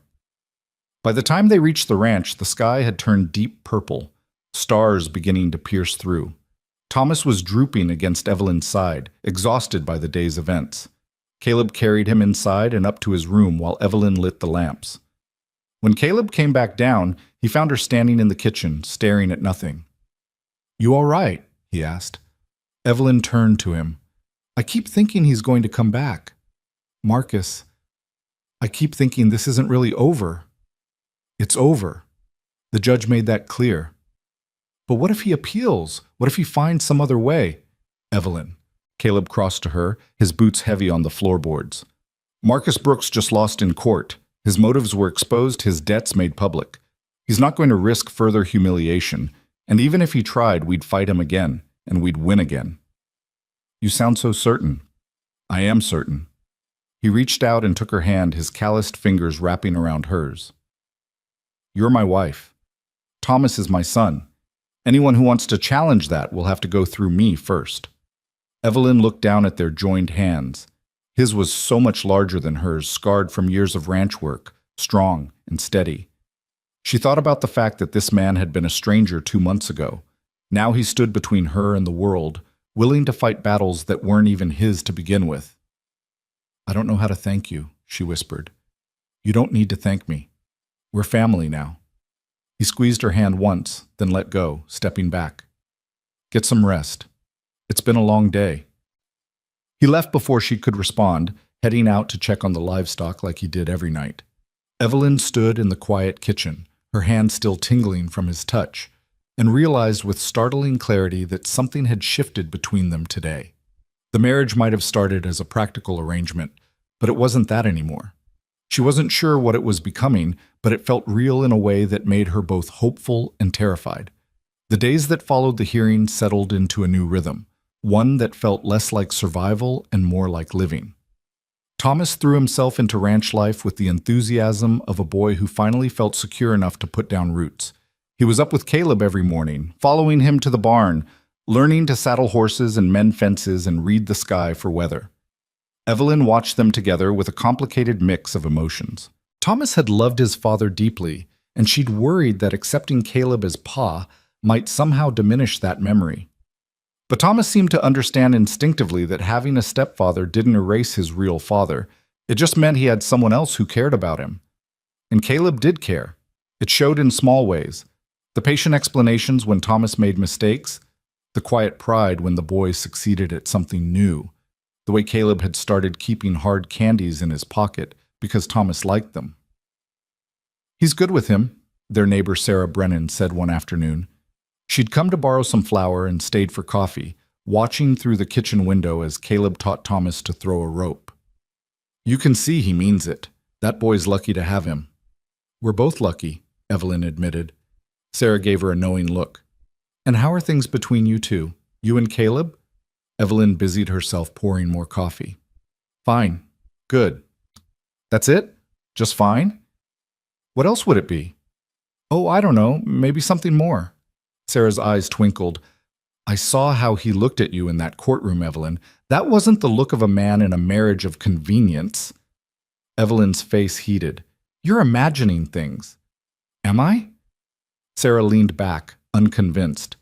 "The man stood up in front of the whole town and claimed you as his, fought for your boy like he was his own blood. And you're telling me that's just convenience?" "It's complicated. Marriage usually is." Sarah's expression softened. "But you could do worse than a man like Caleb Hart. He's had his share of pain, that one. Lost his wife and baby years back. Closed himself off after that. Seeing him open up again, even a little, that's something." Evelyn's chest tightened. She'd known Caleb had lost his family, but hearing it stated so plainly made it more real. "How did it happen?" "Childbirth. The baby came early, something went wrong. He lost them both in one night." Sarah shook her head. "He blamed himself, though anyone with sense could see it wasn't his fault, just one of those tragedies that happen sometimes. But Caleb, he shut down after that. Stopped going to town except when necessary. Stopped talking to people. We all thought he'd die alone on that ranch. Until we showed up." "Until you showed up," Sarah agreed, "and gave him a reason to live again." The words sat heavy in Evelyn's mind long after Sarah left. She thought about them that evening as she cooked dinner, as she sat at the table with Caleb and Thomas, as she cleaned up afterward while Caleb read to Thomas from a book about horses. Had she given him a reason to live, or had she just given him another responsibility, another burden to carry? That night, lying in the bed while Caleb sat in his chair by the window, Evelyn finally gathered the courage to speak. "Sarah told me about your wife today. And the baby." Caleb went very still. For a long moment he said nothing, and Evelyn wondered if she'd overstepped. Then he sighed. "Everyone knows. Small town, long memories. I'm sorry for your loss. It was a long time ago. That doesn't make it hurt less." Caleb was quiet again, then, "No, it doesn't." Evelyn sat up, drawing her knees to her chest. "Do you ever regret it? Marrying me, I mean. Taking on someone else's child when you'd already lost your own? No. The answer was immediate, certain. If anything, it's... He paused, searching for words. Thomas reminds me that I can still do right by a child, that I'm not cursed or broken or whatever I thought I was after I lost them. You're not broken. Felt like I was for a long time. He stood and moved to the window, looking out at the dark prairie. After Elizabeth died, I told myself I'd never go through that again. Never care that much, never risk that much pain. Easier to be alone. And now? Now I've got a wife and a son and a reason to get up in the morning besides feeding cattle. He glanced at her over his shoulder. Turns out alone isn't easier. It's just lonelier. Evelyn's heart squeezed. She wanted to go to him, to offer comfort, but she wasn't sure if it would be welcome. Their marriage existed in such a strange space, legally binding, emotionally complicated, physically distant. Caleb, she said softly, you don't have to sleep in that chair anymore. He turned to face her fully. Evelyn, I'm not asking for anything you're not ready to give, but the chair can't be comfortable, and the bed is big enough for both of us. We're married. We can share a bed without... She felt her face heat, without it meaning more than sleep. Caleb studied her for a long moment. You're sure? I'm sure. He nodded slowly. All right. That night they lay on opposite sides of the bed, a careful distance between them. Evelyn was acutely aware of his presence, the sound of his breathing, the warmth radiating from his side of the bed, the dip of the mattress under his weight. But there was also something comforting about it, something that made the darkness feel less vast. She fell asleep easier than she had in weeks. The change was gradual but unmistakable. Sharing a bed led to accidental touches in sleep, a hand brushing an arm, a foot bumping a leg. Those touches led to a growing ease with proximity. Caleb started sitting closer at meals. Evelyn found herself touching his shoulder when she spoke to him. Small gestures that meant nothing individually but together suggested something shifting. Thomas noticed. Are you and Pa sweet on each other now?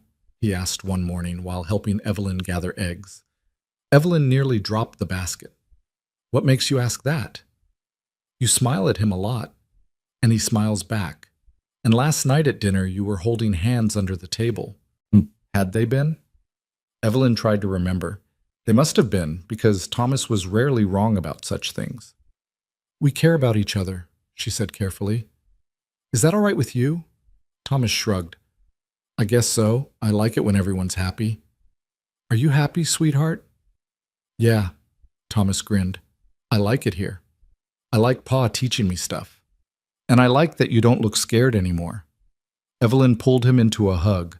I'm not scared anymore. We're safe now. And they were. The court's ruling had been final. Marcus hadn't been heard from since, and life had settled into something that felt almost normal, almost like the family they were pretending to be. Except Evelyn wasn't sure they were pretending anymore. The realization hit her one evening in early autumn. She was at the stove making stew when Caleb came in from the barn, Thomas riding on his shoulders. The boy was laughing, holding onto Caleb's hair for balance, and Caleb was grinning in a way she rarely saw. Found this one trying to climb into the loft, Caleb said, swinging Thomas down. Told him he needs to be bigger first. I'm getting bigger, Thomas protested. I grew a whole inch since we got here. That you did, Caleb ruffled his hair. Go wash up for dinner. Thomas ran off, and Caleb moved to the wash basin. Evelyn watched him, this man who'd been a stranger and was now so thoroughly woven into her daily life, she couldn't imagine it without him. He'd given them safety, yes, stability, but somewhere along the way, he'd also given them something more precious, himself. What? Caleb asked, catching her staring. Nothing, just thinking. About? Evelyn hesitated, then, about how different things are now, how different you are. Caleb dried his hands slowly. Different how? Lighter, less haunted. She moved closer. Happy, maybe. He considered this. Maybe I am. Because of the ranch? The help with work? Because of you. The words were quiet but steady. Both of you. This house was dead before you came. Now it's alive again. Evelyn's breath caught. Before she could respond, Thomas came thundering back down the stairs, breaking the moment. But as they sat down to dinner, Caleb's words echoed in her mind. Because of you. That night, lying in the darkness with Caleb beside her, Evelyn finally acknowledged what she'd been trying to ignore for weeks. She was falling in love with her husband. It should have been impossible. You couldn't fall in love with someone in just a few months, especially not when the marriage started as a transaction. But the heart didn't care about logic or timelines. It just felt what it felt. And what Evelyn felt, lying there in the dark, was a deep and growing affection for the man who'd saved her son, who'd fought for their family, who'd opened his wounded heart enough to let them in. She didn't know if Caleb felt the same way. His actions suggested care, commitment, maybe even affection. But love? That was a different question entirely. She was still wrestling with it when Caleb's voice came through the darkness. Evelyn? You awake? Yes. A pause. Then, I've been thinking about what I said earlier, about you making this house alive again. I remember. I meant it, but I don't want you to think... He stopped, frustrated. I'm not good with words. You're doing fine. Caleb shifted, and Evelyn felt the mattress move. When I married you, it was for practical reasons. I told myself it would stay that way. Simple, clean, no complications. Evelyn's heart began to pound. And now? Now nothing about this feels simple. His voice was rough. You're in my head all the time. I catch myself watching for you, listening for your voice. When you smile at me, it feels like... He stopped again. Like what? Evelyn whispered. Like maybe I'm not as dead inside as I thought I was. Evelyn turned toward him in the darkness. She couldn't see his face clearly, just the outline of his profile against the window. Caleb, I need to tell you something. All right. This marriage, what we have, it's not just practical for me anymore either. I care about you, more than I expected to, more than I probably should. Silence. Long enough that Evelyn's stomach began to twist with anxiety. Had she said too much? Pushed too far? Then Caleb moved, closing the distance between them. His hand found hers in the darkness, his fingers threading through hers. I care about you too, he said quietly. I'm not sure what that means yet, but I wanted you to know. Evelyn squeezed his hand. That's enough. For now, that's enough. They lay like that, hands clasped, until sleep claimed them both. The next morning brought unexpected visitors. Evelyn was kneading bread when she heard horses approaching. Her first instinct was fear. Marcus, come back to cause more trouble. But when she looked out the window, she saw an older woman in traveling clothes being helped down from a wagon by a man who was clearly her driver. Caleb emerged from the barn, his expression wary. Can I help you? The woman straightened her hat and approached with the bearing of someone used to being obeyed. I'm looking for Caleb Hart. You found him. And Evelyn Hart? Evelyn wiped her hands on her apron and stepped outside. I'm Evelyn. The woman's eyes swept over her, assessing. Then, surprisingly, her stern expression softened slightly. I'm Catherine Brooks, Marcus's mother. Evelyn's blood ran cold. Caleb stepped forward, positioning himself slightly in front of her. If you're here to cause trouble, he began. I'm not. Catherine held up a hand. May I come inside? I've traveled a long way, and what I have to say deserves to be said sitting down. Caleb and Evelyn exchanged glances. Finally, Evelyn nodded. Come in.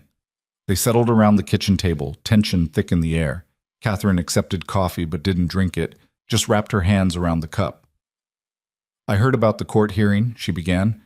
My son told me his version, of course, full of indignation and accusations. But I know my son, Mrs. Hart. I know when he's lying. Evelyn said nothing, waiting. So I made some inquiries of my own, spoke to people in town, to the judge's clerk, to anyone who'd witnessed what happened in that courtroom. Catherine's voice was steady but pained. And I learned the truth about why you ran, about the trust fund, the debts, my son's real motivations. He's your son, Evelyn said carefully. Why are you telling us this? Because he's my son, but he's also wrong. Catherine met her eyes. Marcus has always been ambitious, always wanted more than he had. I'd hoped marriage and responsibility would settle him, but instead it seems to have made him desperate. When he told me he wanted custody of Thomas, I thought it was genuine concern for his nephew. I didn't realize, her voice cracked, I didn't realize he saw that child as a financial asset. Caleb leaned forward. What exactly are you here for, Mrs. Brooks? To apologize first, for my son's behavior, for the pain he's caused you. Catherine pulled a folded document from her bag. And second, to give you this. Evelyn took the paper, unfolding it carefully. It was a legal document, dense with formal language, but the key phrase jumped out at her. Relinquishment of all claims to guardianship or custody of Thomas Brooks. I don't understand, Evelyn said. I'm the matriarch of the Brooks family. I have significant influence over my son, financial and otherwise. I've made it very clear to Marcus that if he continues this vendetta, he'll lose my support entirely, which means he'll lose access to the family money that's currently keeping his creditors at bay. Catherine's expression was firm. He's agreed to sign this document, relinquishing any claim to Thomas, in exchange for my continued financial assistance with his debts. Evelyn's hands shook. Why would you do this? Because I may have raised a fool, but I'm not one myself. Catherine's voice softened. I saw Thomas in that courtroom, Mrs. Hart. I sat in the back where no one noticed me, and I watched my grandson testify. That boy is happy. He's safe. He's loved. What more could any grandmother want? Tears stung Evelyn's eyes. You're giving him up. I'm setting him free. There's a difference. Catherine stood. I won't intrude on your lives.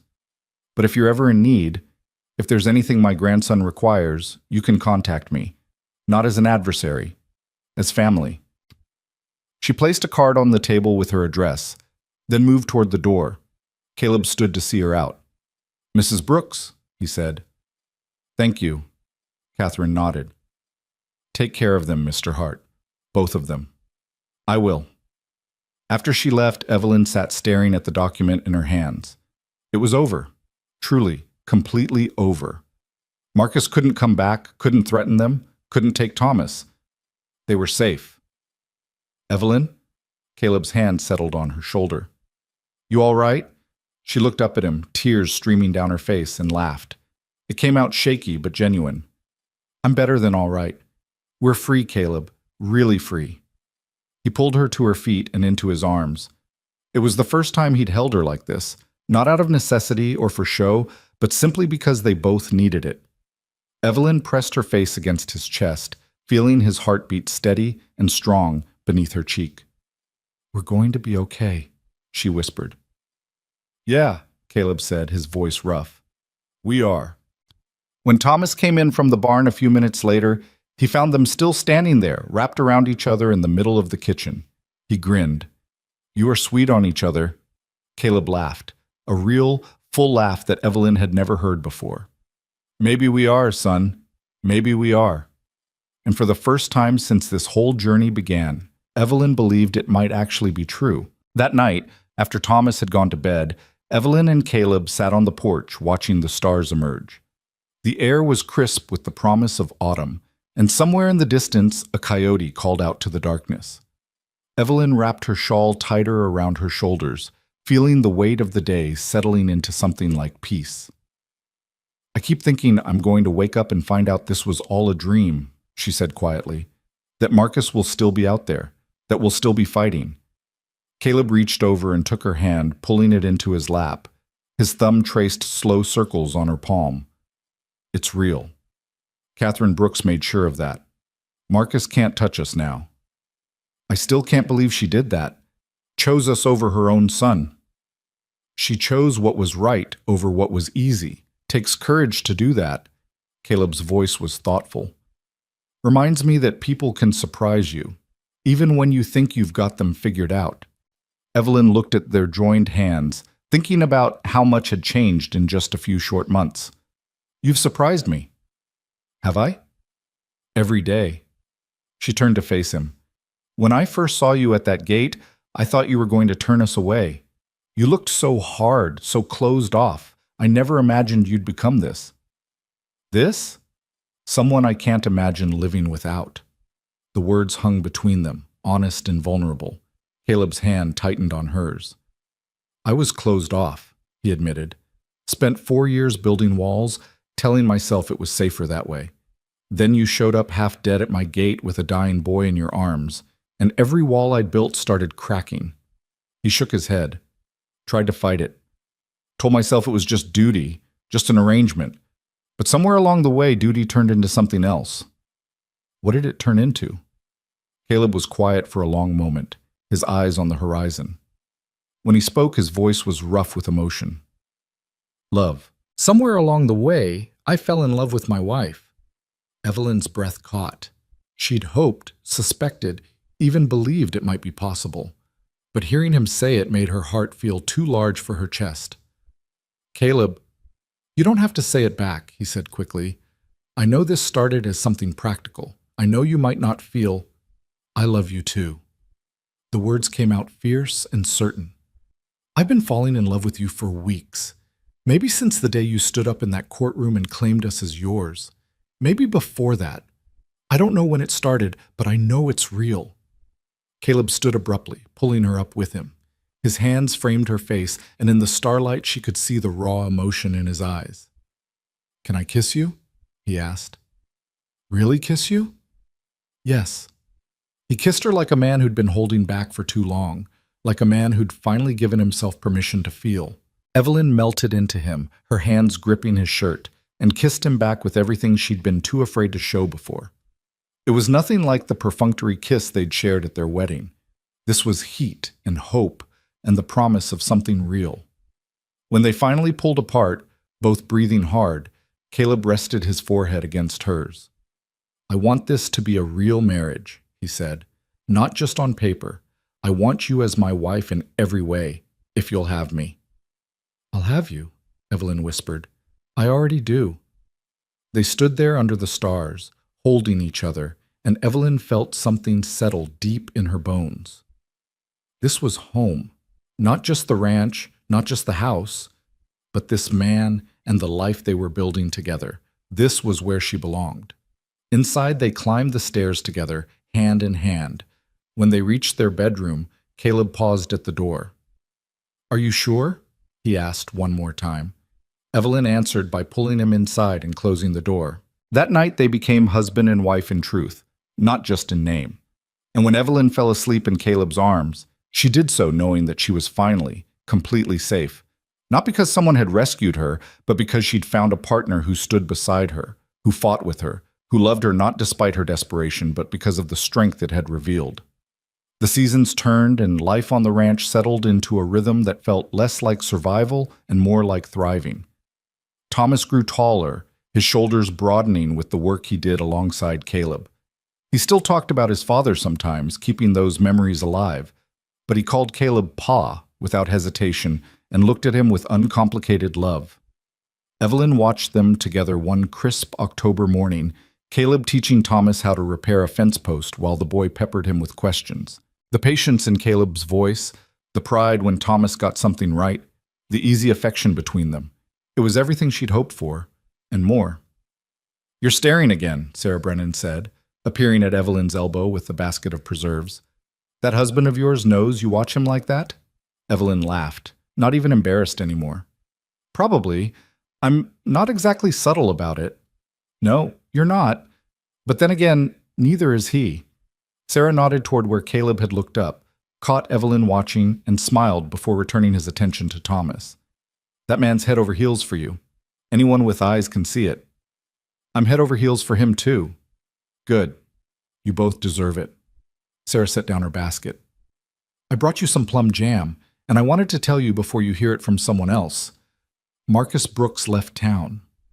Evelyn's stomach tightened automatically, an old fear rising before she could stop it. Left? Moved back east, from what I heard.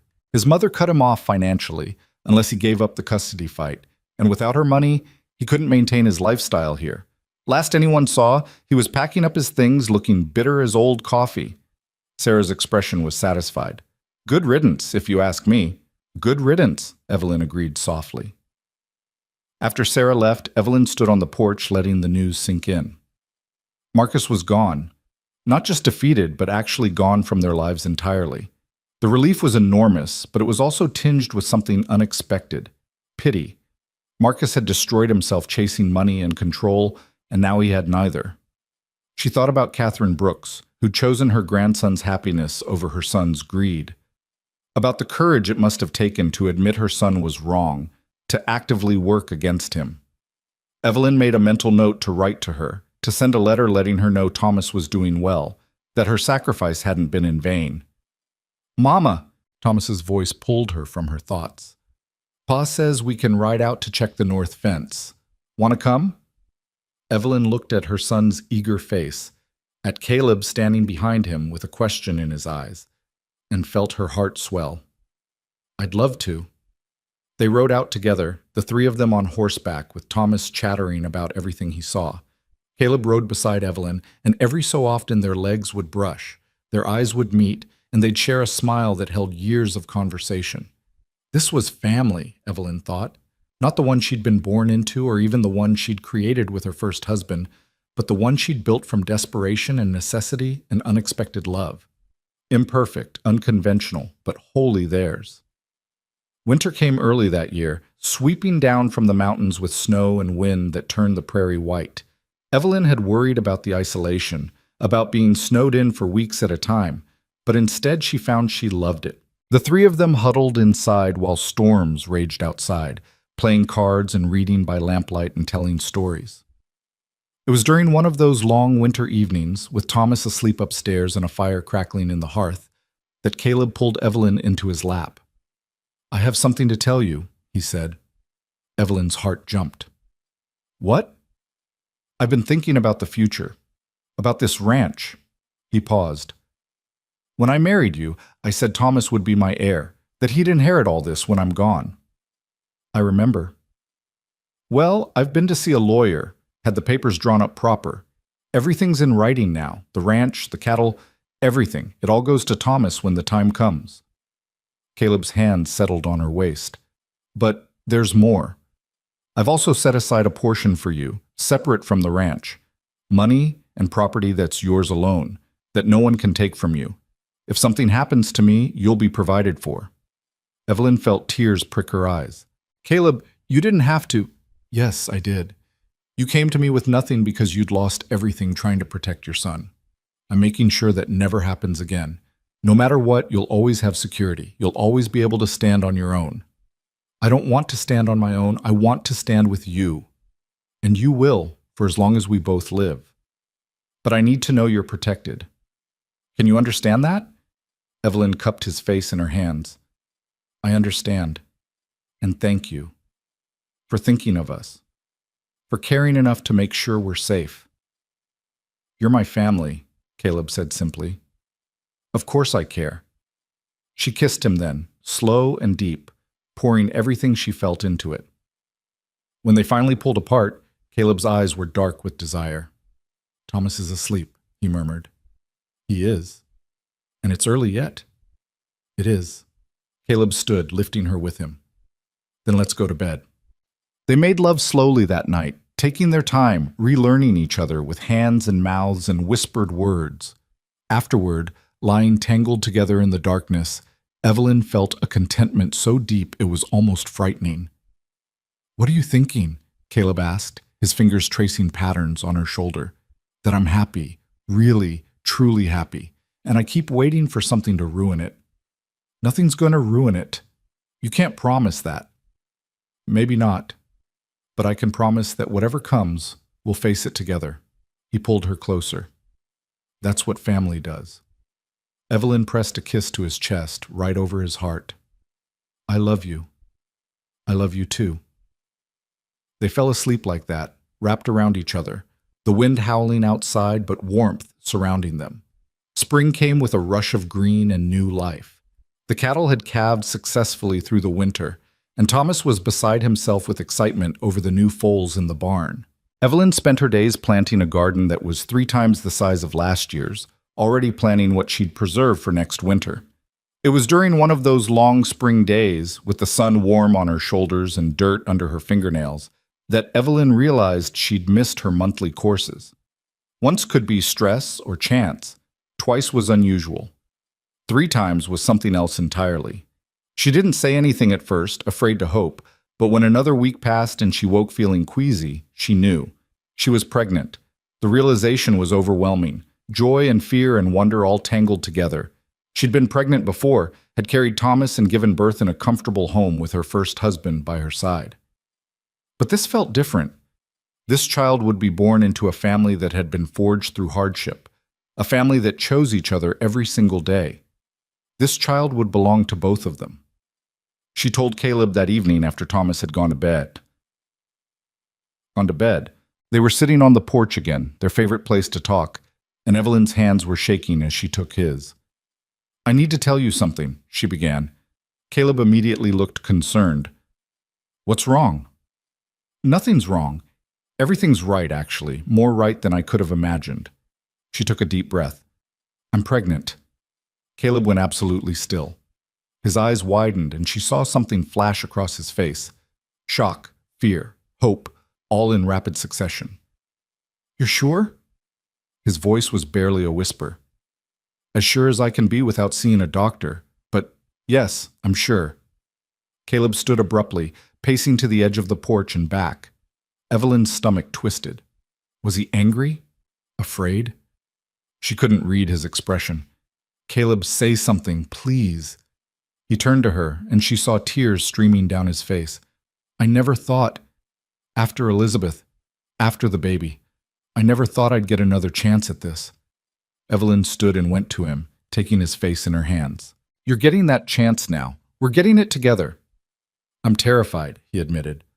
"What if something goes wrong? What if I lose you like I lost her?" "You won't. I'm strong, Caleb, and we'll get the doctor involved early, make sure everything's done right. We'll be careful." "What if I'm not a good father? What if—" "You're already a good father. Thomas adores you. This baby will too." Caleb pulled her into his arms, holding her so tightly she could barely breathe. "A baby," he whispered against her hair. "Our baby." "Our baby," Evelyn confirmed.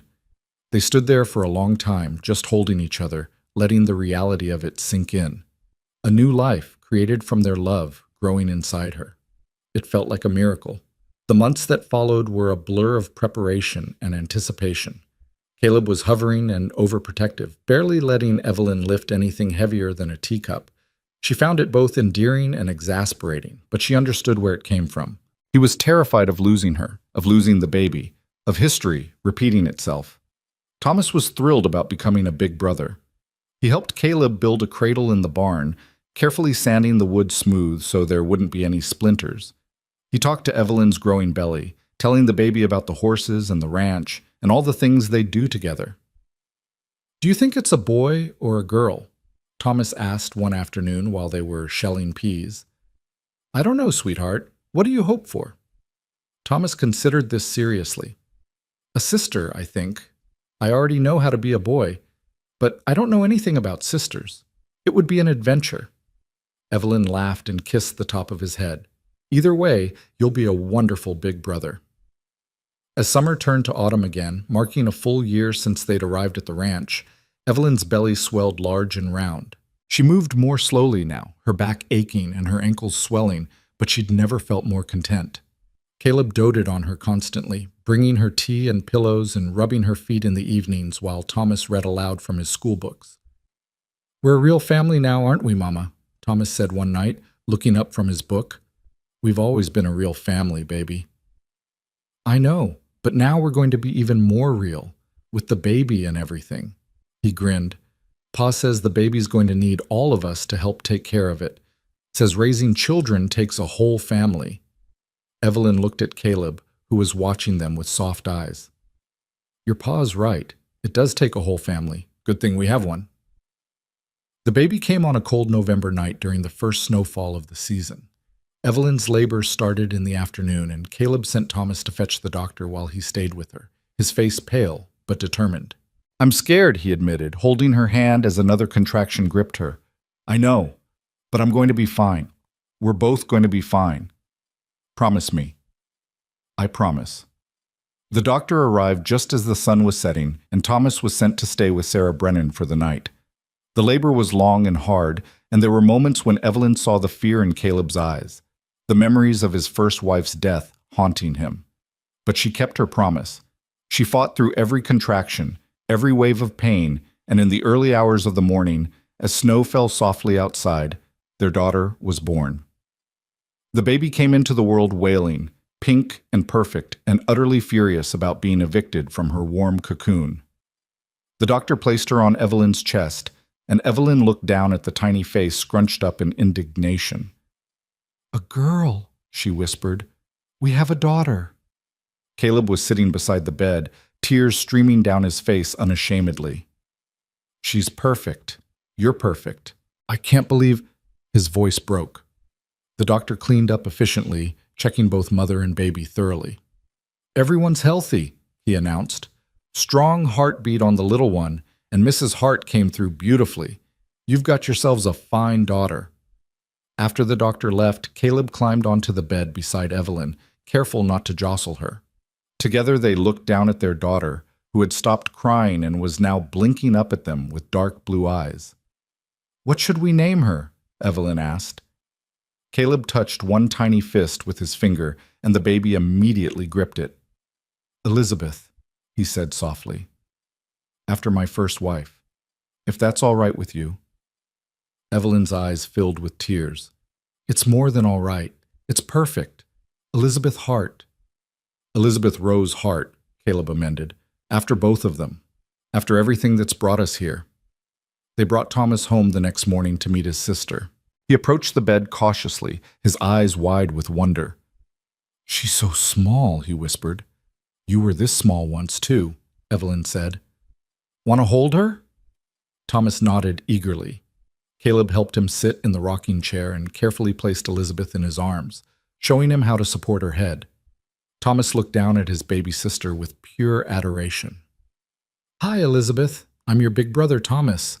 I'm going to teach you everything. How to ride horses and feed chickens and find the best rocks by the creek." He looked up at Evelyn and Caleb with shining eyes. "She's the best thing ever." Caleb's hand found Evelyn's, squeezing tight. "She is. You both are." The first year of Elizabeth's life passed in a blur of sleepless nights and tiny milestones. She was a happy baby, quick to smile and slow to fuss, and she had both Caleb and Thomas wrapped around her tiny finger from day one. Thomas took his role as big brother seriously, always the first to notice when she was fussing, always wanting to help. Caleb was a different man than the one Evelyn had met 2 years ago. The hardness had melted away entirely, replaced by a gentleness she never would have believed possible.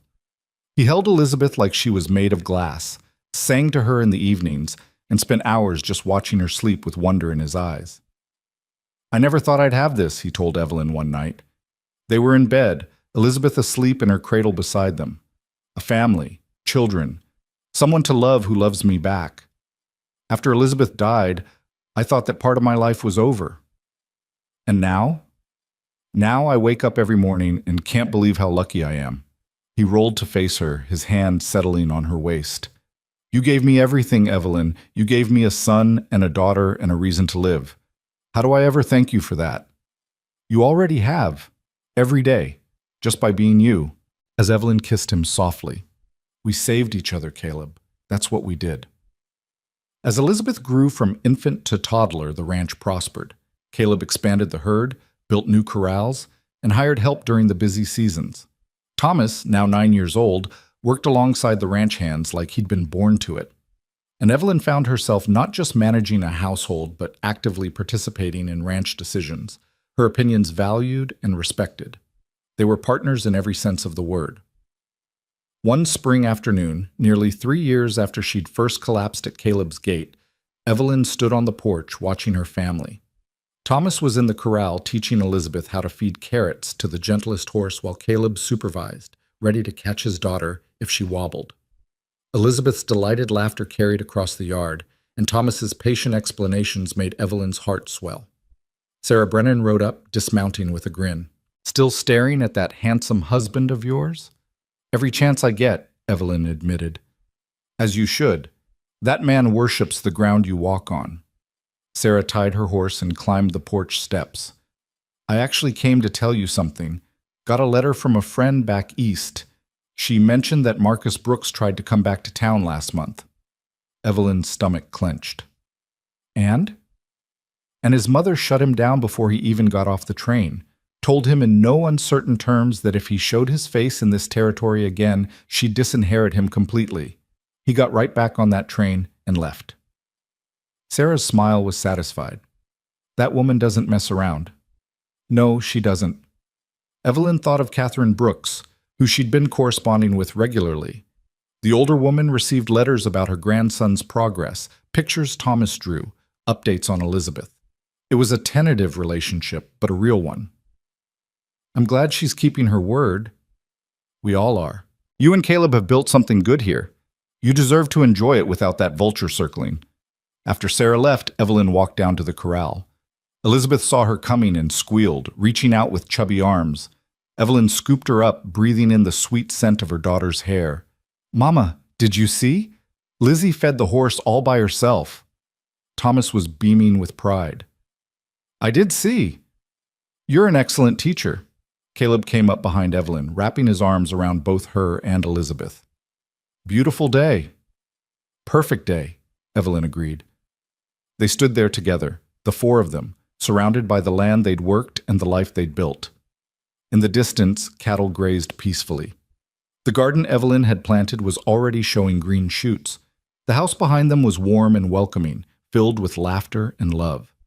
This was everything Evelyn had never dared to dream of during those desperate days, walking through the prairie with Thomas burning in her arms. This was home, this was family, this was love that had been earned through hardship and sacrifice, and the simple choice to keep showing up for each other, day after day.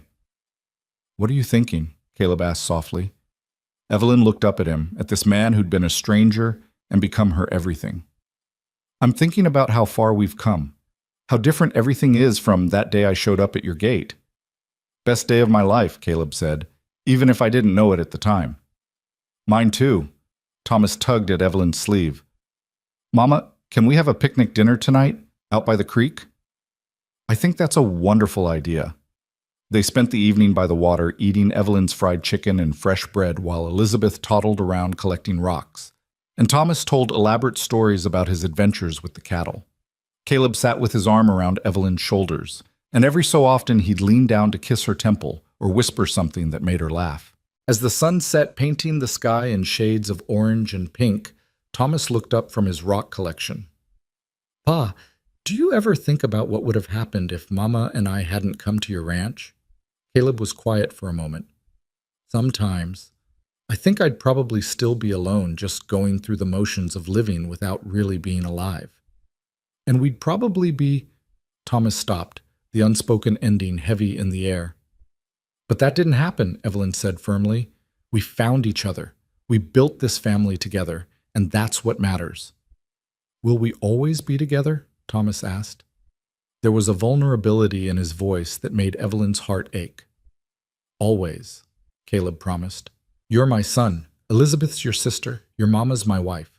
Nothing's going to change that. Even when I'm grown up? Even then. Family doesn't stop being family just because you get older. This ranch will be yours someday, yours and Elizabeth's. And hopefully, you'll raise your own children here. Keep the family going. Thomas smiled, satisfied. He went back to his rocks, and Elizabeth crawled into Caleb's lap, her eyes drooping with sleep. Evelyn looked at her family, her son, her daughter, her husband, and felt a peace so profound it brought tears to her eyes. They'd started as three broken people brought together by desperation and necessity. They'd become something far greater than the sum of their parts. A family. Not perfect, but real. Not easy, but worth every struggle. That night, after the children were asleep, Evelyn and Caleb stood on the porch one more time, looking out at the land that had become their home. Do you ever regret it? Evelyn asked. Marrying me that day? Taking us on? Caleb turned to her, his eyes reflecting the starlight. Not for one single second. You and Thomas and Elizabeth, you're the best things that ever happened to me. You saved my life, Evelyn. Gave me a reason to live again. You saved mine too. You gave us a home when we had nothing. You fought for us when no one else would. You loved us when we needed it most. I'll keep loving you every day for the rest of my life. Evelyn rose on her toes and kissed him, soft and sweet and full of promise. And I'll keep loving you right back. They stood there in the darkness, holding each other, two people who'd been broken and lost and desperate, finding wholeness in each other's arms. The future stretched before them, uncertain in its details but secure in its foundation. They had each other. They had their children. They had this ranch and this life they'd built from nothing but determination and hope. And that was more than enough. It was everything. Years later, when Thomas was grown and bringing his own wife to the ranch, when Elizabeth was learning to ride and already showing signs of her father's quiet strength, when Evelyn's hair had started to silver and Caleb's beard had gone completely gray, they would sometimes sit on that same porch and remember. Remember the day a desperate woman collapsed at a gate with her dying son in her arms. Remember the decision to help, to marry, to fight. Remember the moment when obligation transformed into love, and a family of strangers became something real and permanent. Best decision I ever made, Caleb would say, pulling Evelyn close. Mine too, she would agree. And in the house behind them, filled with children and grandchildren and the echoes of laughter, the life they'd built together would continue on, a testament to the power of choosing love, choosing family, choosing to keep showing up even when the odds seemed impossible. They had started with nothing but each other. They had built everything that mattered, and that was the truest kind of happily ever after there could be.